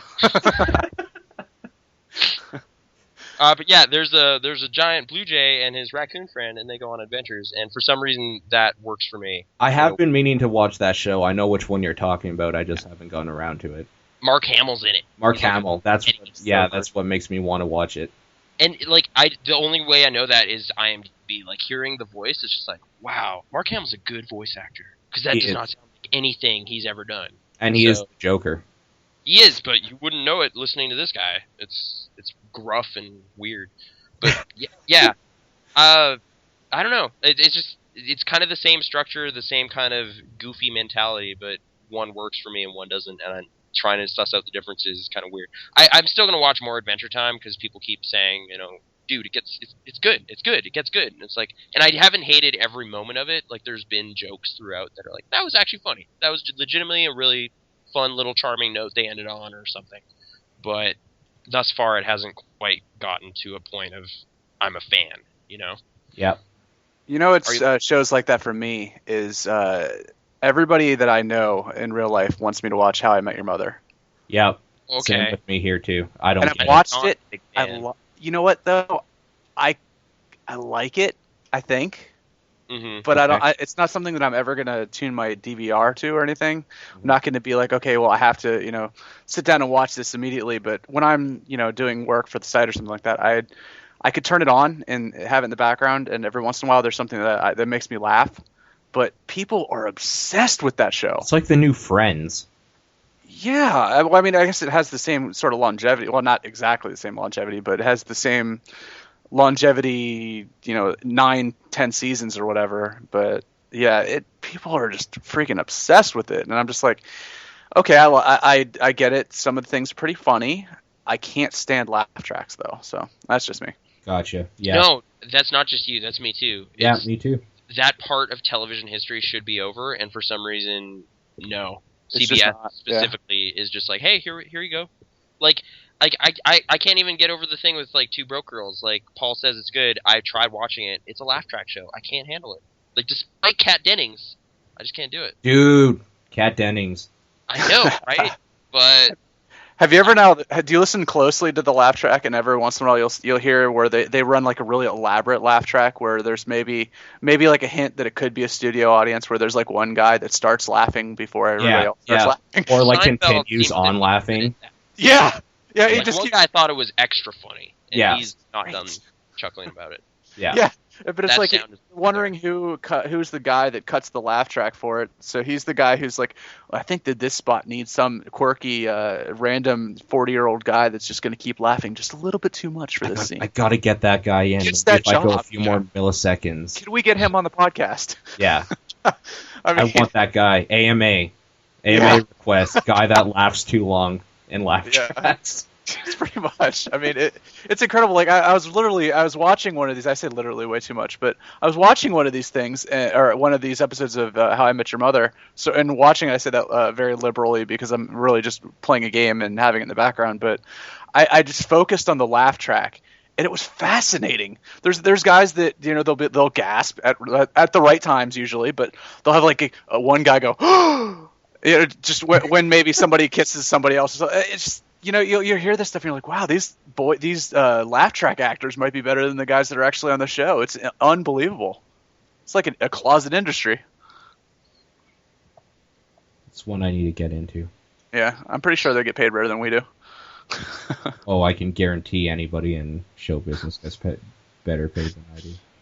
Yeah, but if somebody says, what do you do? And you say, I'm in show business. Oh, what have you been in? I was the laugh track in some random... You ever see How I Met Your Mother, Season 2, Episode 3, when he tells her that thing?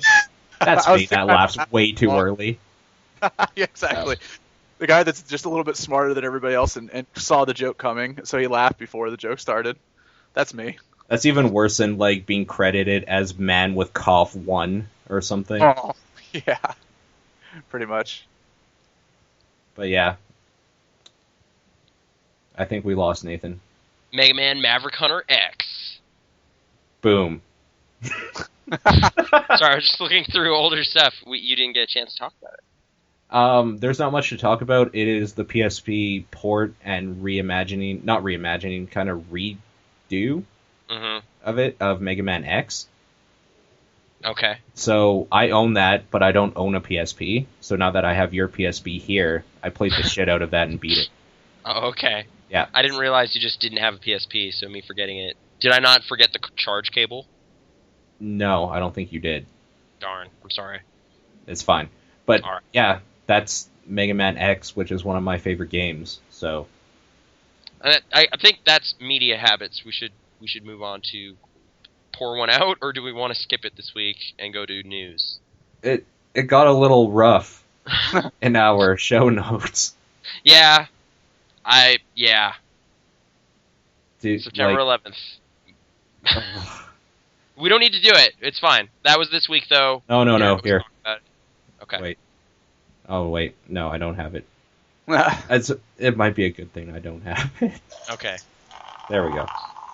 There for we go. everyone in 9/11. Yeah. We're such idiots. We can't. No, it's fine. War on Terror, though. Pour one out. Pour one out for the War on Terror.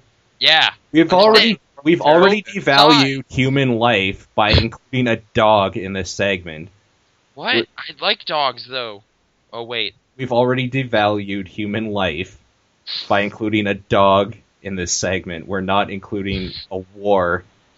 Wishbone. Okay, fine. Not just any dog, Paul.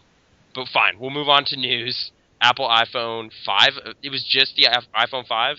That's all. And the new iPod Touch and all of that stuff. iPad? Don't the iPads usually have their own Event? I don't think they usually put them in. Okay, so I guess they unveiled, obviously, iPhone 5, the new iPods, and new iTunes. Mm-hmm. 4G capabilities now available. Woohoo! They just caught up. Yep. To everything that's been out for a year now. New software features in iOS were shown, I guess. Like, I'm gonna say I don't care about any of this stuff because I'm not part of the Apple ecosystem at all. So none of this means anything to me at all. Okay.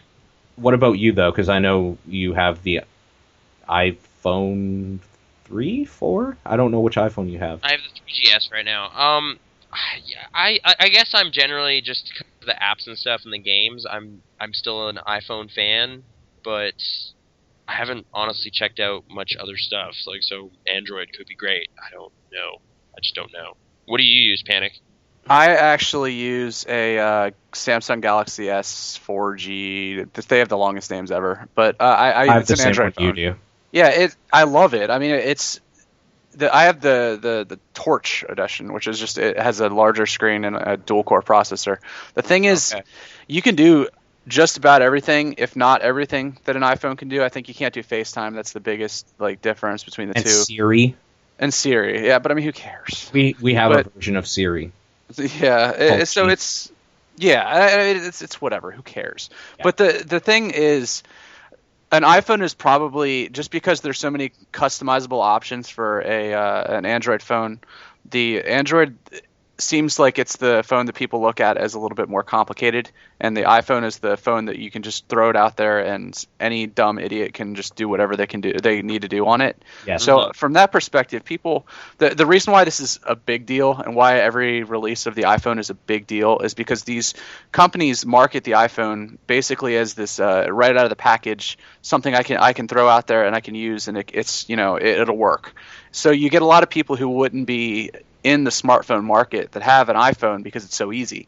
And to their credit, Apple's done a great job of being able to keep doing that. So every time these things come out, I mean, as we just alluded to, they come out with features that are already out there. But since people didn't have them before, it's like, okay, great. Now I have 4G.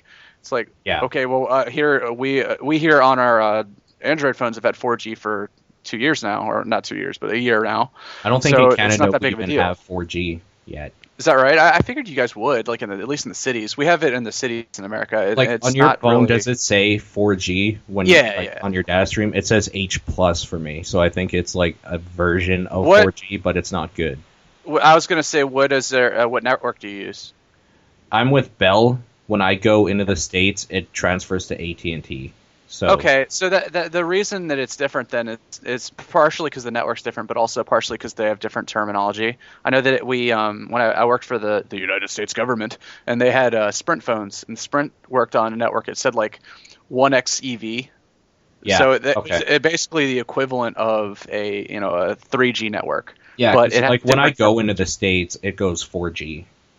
Yeah. I am a tech nerd in terms of this stuff, so I actually probably have way too much to say about the stupid iPhone thing, but the bottom line is that the reason why this is a big deal is because you're integrating people who aren't actually in this market into a technology that it's been around for a while, but it's like now it's mainstream. So we've had a dumb voice talking to us for years now, but Siri came out, and it's Siri. She's got a personality, and oh look, she can say some nice little jokes. Snap, snap. She has a great answer to where can I bury a dead body. So now we have 55 CNN stories about it. It's like, okay, that's great. It sells well because it's the entry level. Entry level implies that it's cheap, which it isn't, but it's the entry level smartphone. So it's a big deal. Smartphones are a big deal.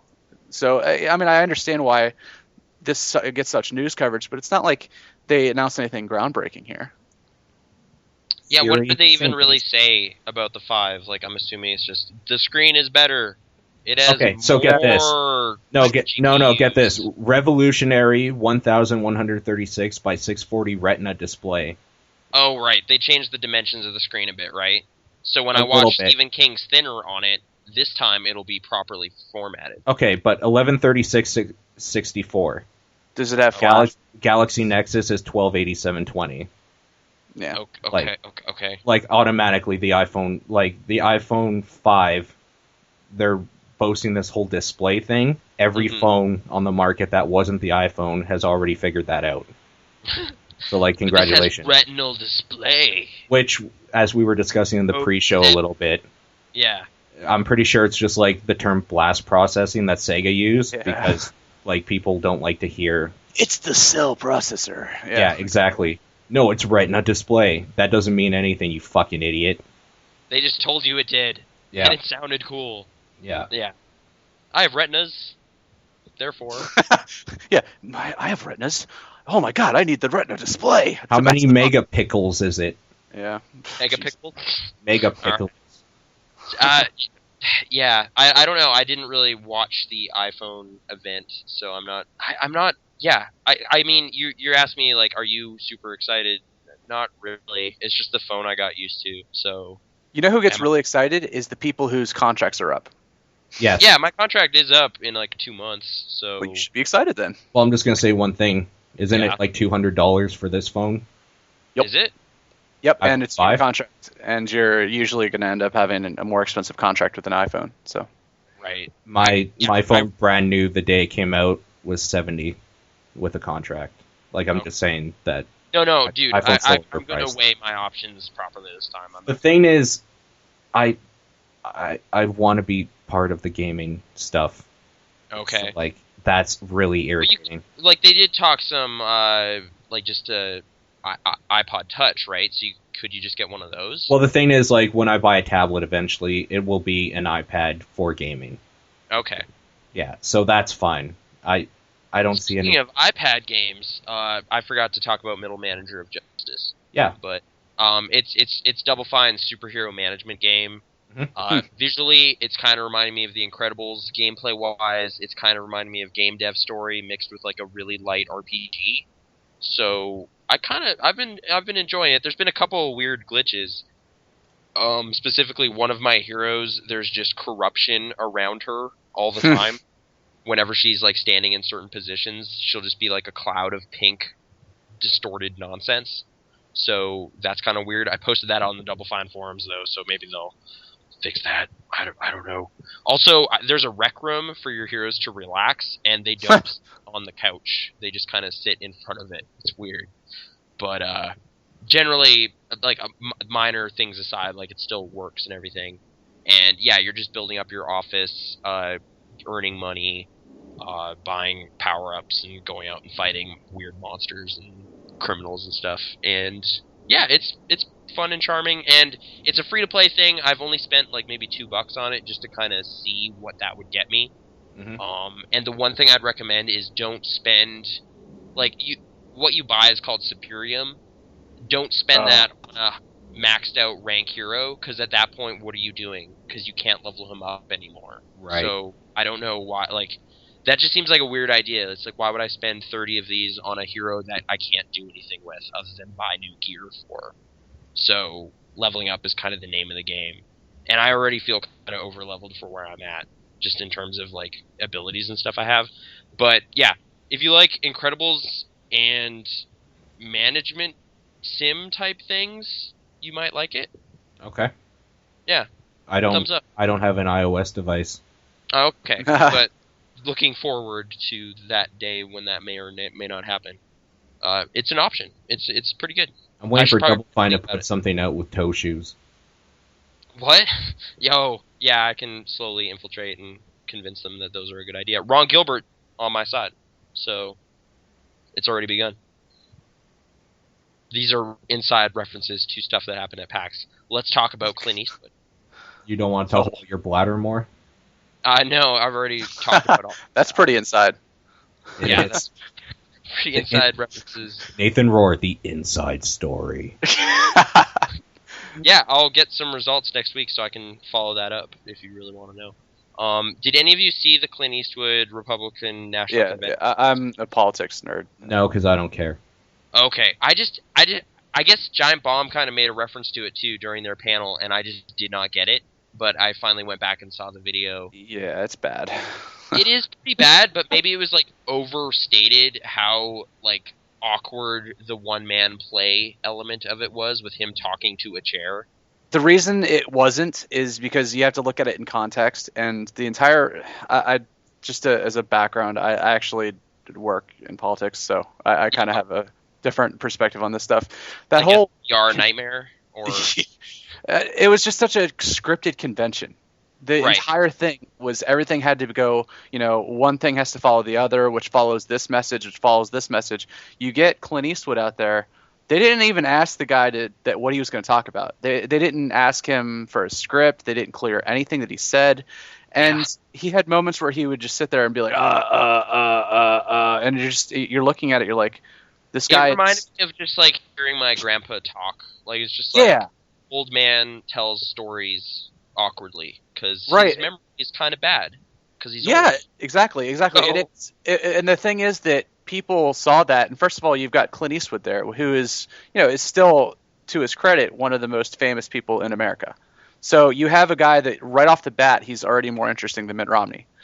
Starting out on level X, and then he goes out there and does some crazy, wacky shit. And this is an event that you have to sell this candidate, Mitt Romney, as being interesting, as being worthy of the commander-in-chief job, as being somebody who has to go up against President Obama in the debates and everything. Mm-hmm. And instead, the only thing that people remember about the RNC, most people can't remember one thing that Romney said, but they all remember the chair. And the chair, whether you agree with what he was saying or not, it was weird. It's not something. It was weird. I guess, yeah. Like, I didn't have any of the larger context. I just watched that 12-minute clip, and it's just like, that was kind of a weird thing. All right. Exactly, and that's the problem. Isn't necessarily that he did that, although it was weird. The problem is that in the greater context of what was happening, it was just so batshit crazy off the wall, and everybody looked at it and they were just like, "How did they let that happen? Why would you ever?" Agreed to not send an 80-some-year-old man out there without you mean? Yeah. Exactly. Which it is absolutely hysterical, but, whatever. Okay. Maybe we'll get a newsroom episode about it in a year. I hope so. Well, if they don't, they're not doing it right. Yeah. Okay. Speaking of acting, I don't know. I literally just before we started recording the show, I watched the promo for Nintendo's event tomorrow, which we're not going to comment on because it's tomorrow. Yeah. But it was just, I forgot. Tomorrow is the day the Wii U price and date and more details are announced, and there was just this really bad video of Reggie talking to Luigi and Mario. Oh. What do you call it? Mascot type outfits from like the Mario Party commercials and stuff, just sitting in this little office, and it's just like, hey, I can't tell you what I was talking about with those guys, but tomorrow you'll find out. And it's just like, Reggie, what are you doing? Like, it's like reminding me of that video where like they're in the 3DS and all that stuff. Like every time he has to do anything, it's ridiculous. It's so bad. Yeah. Zombie. Yeah. This past year, yeah. So check that out. That's on the internet, and we're fully aware Wii U details are about to drop. We just don't know them yet. But are you guys excited about it? My body is ready. Probably. Actually, wait. Okay, sorry. You're asking if I'm excited about it. I was more like, am I going to be awake for the announcement? But well, that does play into the excitement if you're right. Generally, I'm very interested in the Wii U because people keep pointing out it's like, hey, you got your PC, you might not need that PlayStation anymore, but those Mario games, those will never be on here. Right. So if you want to play that stuff, you have to use the weird touchpad. All the Nintendo stuff. Yeah. Yeah. And I do like Wario and some of that stuff enough to check that out. So I think, I'm generally pretty interested in the Wii U, despite it being like a couple years behind in terms of graphics and stuff. The graphics don't bother me all that much. I think that's sort of a hit that the Wii took just because of, it's just an opportunity to, pile on it. But the graphics don't bother me. What does bother me is the gimmickiness. The waggle for everything. Yeah. It's just for the Wii. You mean the touchpad this time around? Is it the touchpad this time around? They're trying to. It's a try too hard thing for me. They're trying too hard to be innovating when what they're ending up doing is they're redefining gaming in the wrong way. And this is probably a way too long of a conversation unless you want to have like a 4-hour show. But I feel like it's bad for gaming that they're trying to by innovating in this manner, they're changing what games are, and we're turning into gaming systems that are more, sitting around in a party situation than actually having a legit, genuine single player experience. And they're not completely getting from it, but like I see what you mean. Like specifically with the Nintendo Land stuff, like that only works in a setting where you have like 5 people, and I'm sure it would be really fun. Like from what I played at the show, it's like all right, like me facilitating, like bringing this to a club meeting or something like that could be fun. But like I think it also has some unique potential to kind of do some new single player stuff. Like the Zombie U stuff looks kind of generic in some respects, but that kind of split attention between 2 screens can kind of envelop you in stuff in a way that I find kind of interesting. Or like I've said it before, but I will keep saying it until someone announces this game. Fatal Frame on that would be fucking terrifying and awesome in a way that it couldn't be before, because you literally have a camera and stuff jumping at your face like a foot in front of your face. Like there's nothing on the screen, then you pull up the little screen, which would be your camera, and then all of a sudden something comes out. Or you look down and there's something awful on it, and you're just like, oh no! Like, right. Yeah, it could ruin people. It could do weird immersive stuff in a way that other consoles can't, just because of the cool. Okay. amount of attention you're investing, like really close up. So it has potential for that. I also was hearing yesterday some discussion about the vitality sensor again, and how that was just a weird kind of joke that never happened. Yeah. But I was just like, maybe we were too judgmental, and it could have just been a really weird new way of getting player information. So it's like a heart rate meter or something in your stealth game or something. Right. Or it's like somehow making you more involved in the actual experience physically than you normally would just sitting on your couch. Right. But do we want that? Like, I mean, most people want to be physically involved. like I guess again with like the Oculus like visor and everything, like I wouldn't mind getting more super weird techie involved in the game experience. Like have a game room where you just kind of walk around. Remember the Nintendo On helmet? Do you remember at the arcades when you used to have that stuff, like the physical arcades? Oh, like, that was specifically the anecdote I was hearing. This was on the Bombcast. Patrick was describing this diving game, which was an audio immersion game, where you just have a helmet and you're just hearing pings and sounds being underwater, and you have to monitor your actual breathing in order to play. Wow. Which sounded just like, that sounds terrible in some way, because you could actually asphyxiate. But on another level, it's like, that is that thing, yeah. Hard to breathe, and you literally have to hold your breath in order to do well, which if you get too invested, you could just pass out. Like, that's really bad. But like that kind of weird, like totally outside the box thinking of trying to get you into the game, I still appreciate that kind of experimenting. So that Nintendo's kind of like a bigger player that's doing weirder stuff in terms of just input. That's cool. Like, all right, I'll try it. I vote yes on the Wii. Thing that, I mean, I'm with you there in terms of what you're saying there. The thing that bothers me is that for a while there, and I understand that Nintendo sort of pulled away from this bad trend, but for a while, wasn't the most purchased Wii game the Wii Sports?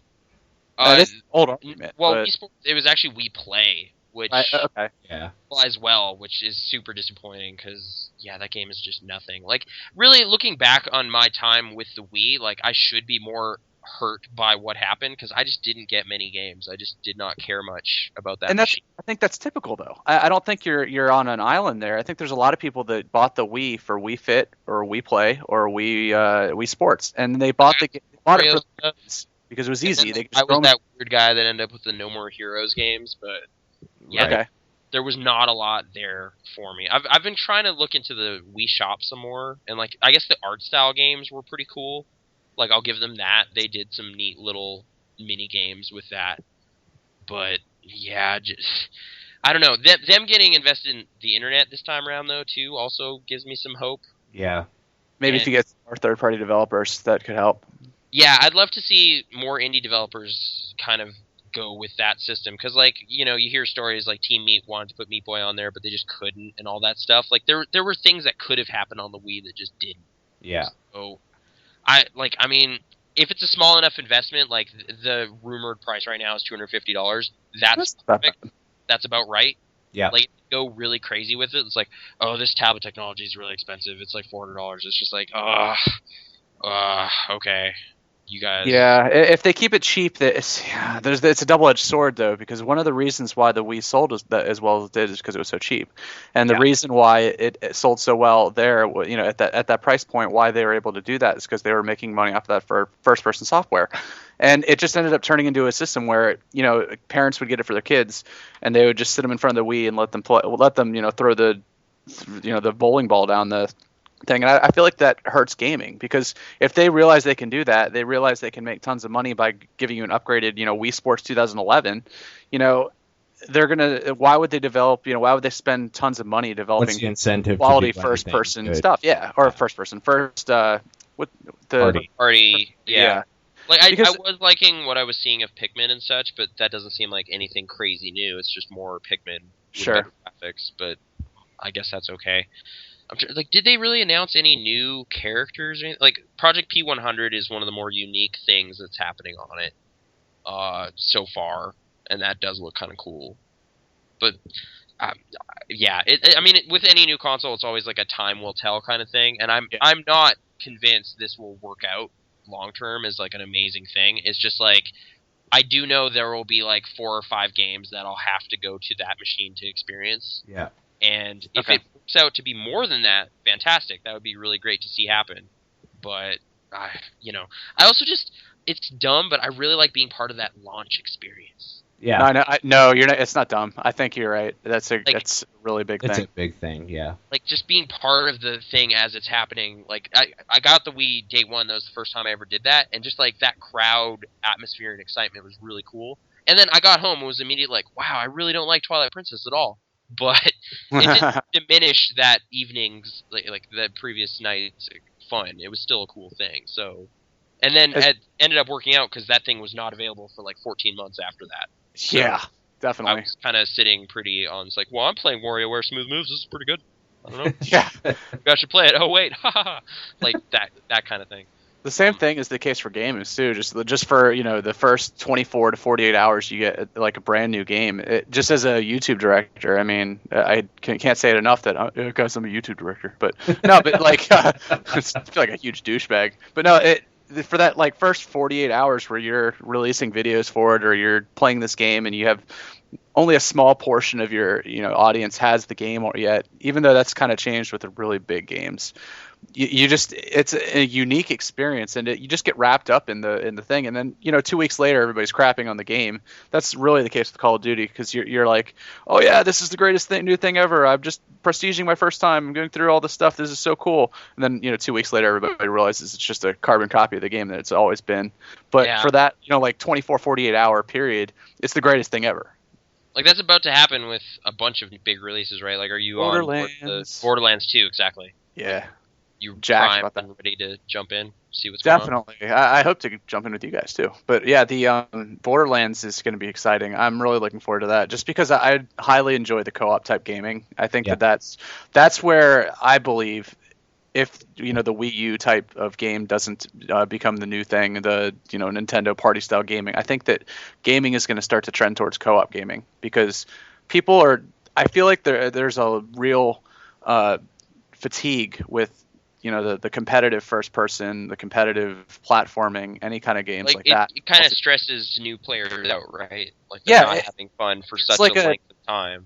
Yeah, so there's like a 15% of gamers are actually good enough to keep playing. So you get those guys that are, you log on now to Modern Warfare 3, and every game you have, there's somebody that's like 20th prestige or something, and it's not even worth playing. They're going to go 50-0, and you're going to go like, negative every time. I'm trying to just, like, I haven't spent much time with Call of Duty lately. Like, I remember 2 had that kind of special operations or whatever. Yeah. Is there any kind of horde mode or you versus AI stuff in subsequent games? Or is it really competitive? They have Spec Ops mode where it's sort of you do a 2-person thing, which is kind of neat. Real fun too. It But was, there's no way to just party up with like 6 people or 7 people and just shoot a bunch of dudes. for whatever reason, Infinity Ward went with like a dual thing, like a 2-player thing. That they where the developer in the Call of Duty franchise that does a lot of the 4 player stuff would be Treyarch. They do the zombie mode, which is great fun, and that's the only reason I'm really getting. Yeah. The zombie mode is hysterical, and actually another thing I want to play with you guys.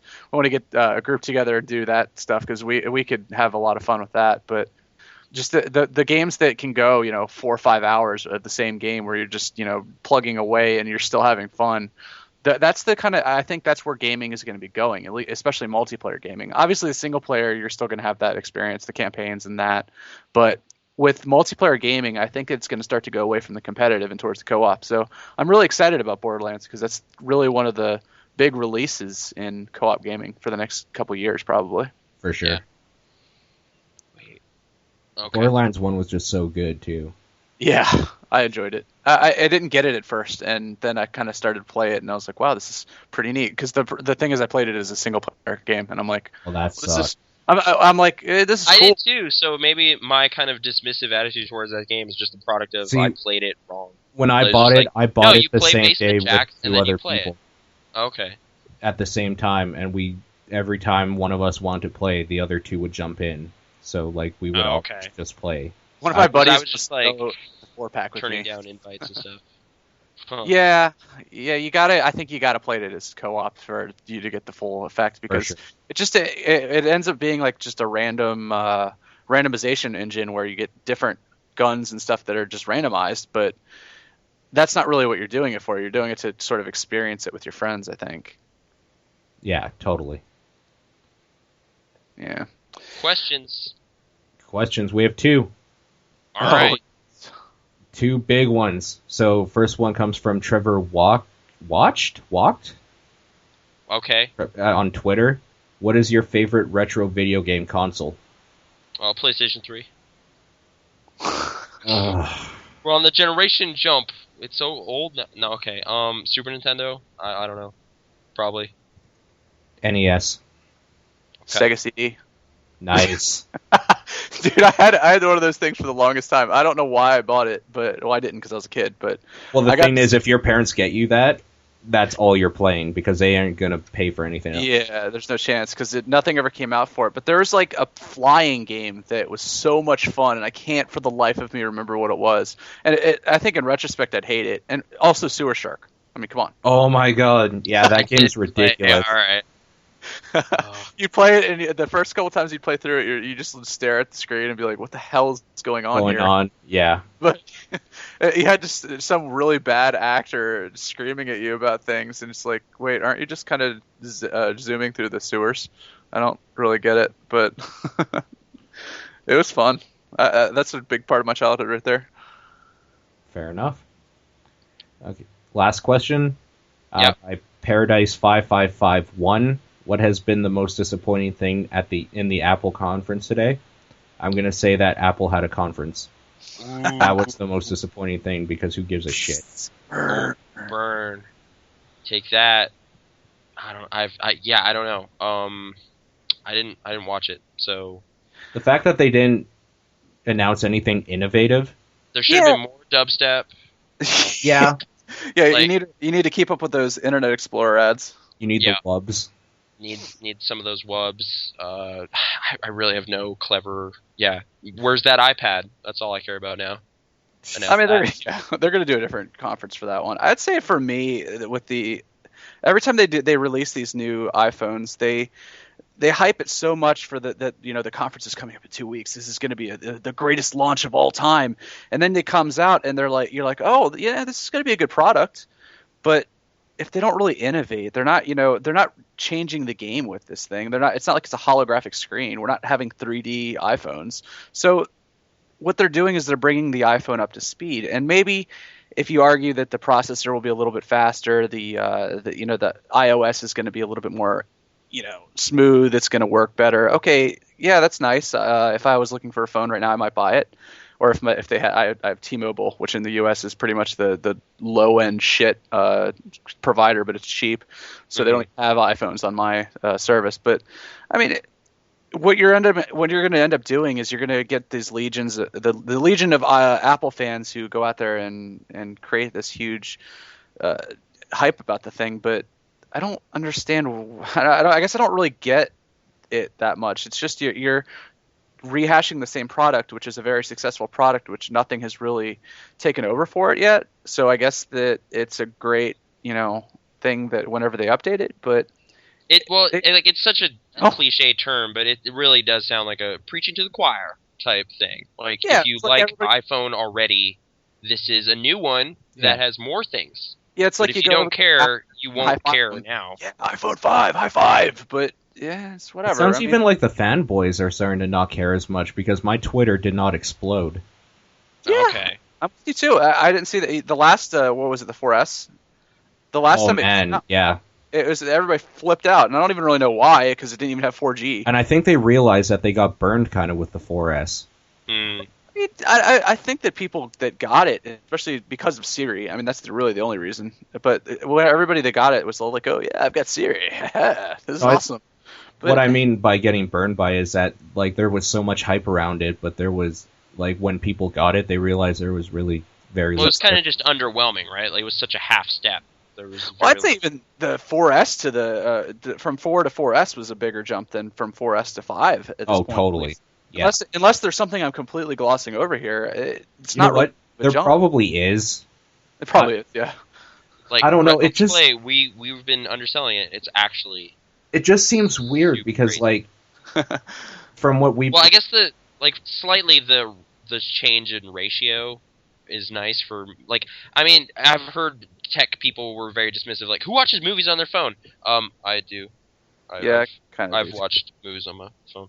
So, now I can do that better, and yay. But I don't know. Sorry, I'm looking through the story now to see if there's any other details. But... Let me throw this out there. If they came up to me and said that they have an iPhone that the battery life will be for 48 hours or 7 days or something like that, even with heavy usage, that would be the greatest thing they could do. Absolutely. I don't care about the screen. I don't care about the battery life because those things, all smartphones, if you don't have one, they die within 6 hours if you're actually using it. I'm charging mine right now. If that, I've had mine die in an hour before. Yeah, I mean, if you're watching a movie or something, or you're playing a game, your phone's going to die like in an hour. So I think that these people are overthinking things. If they could come out and say, hey, we've actually made it so the battery life is no longer an issue, that would be like the greatest advance in phones that you could possibly get. It doesn't even matter. You don't need a holograph phone. You don't need something that, I don't even know what you could do with the phone at this point other than make it smaller again. But I mean, you want the bigger screen. It's thinner and lighter, so... I mean, I guess, but it's also flimsier. I mean, it's going to break. Can I record porn with it? Yeah. That goes without saying. I mean... Okay, so that's the most important thing. Porn? First of all, there's several issues here. What do you consider to be a good pixel rate for that, and also your ability to film it? But yeah, you can do film porn on there. You could film whatever you want, so just to broaden it and make it less specific. Yeah. But whatever. Absolutely. No, we're also, good. those mobile sites getting pretty good. Anyway, that'll do it for this show. Yep. So Panic, anything to plug or? No, just the Awful Gamer HD, youtube.com/the Awful Gamer HD. Thanks a lot, guys. Appreciate it. Yep, and as always, you can look us up on Facebook. Just look up Pixel Response. We need a few more people, and then we're Facebook/Pixel Response. You can email us at podcast@pixel-response.com. On Twitter, we're at pixel_response. I'm Exposure, EXFAUXSURE. Nathan is Krasnor. Sounds spelled exactly how it sounds. There's a Z in it. There is a Z in it. If you don't want to download the episode, use Stitcher on your mobile device. It streams it. That's always good. And as always, pixel-response.com for more.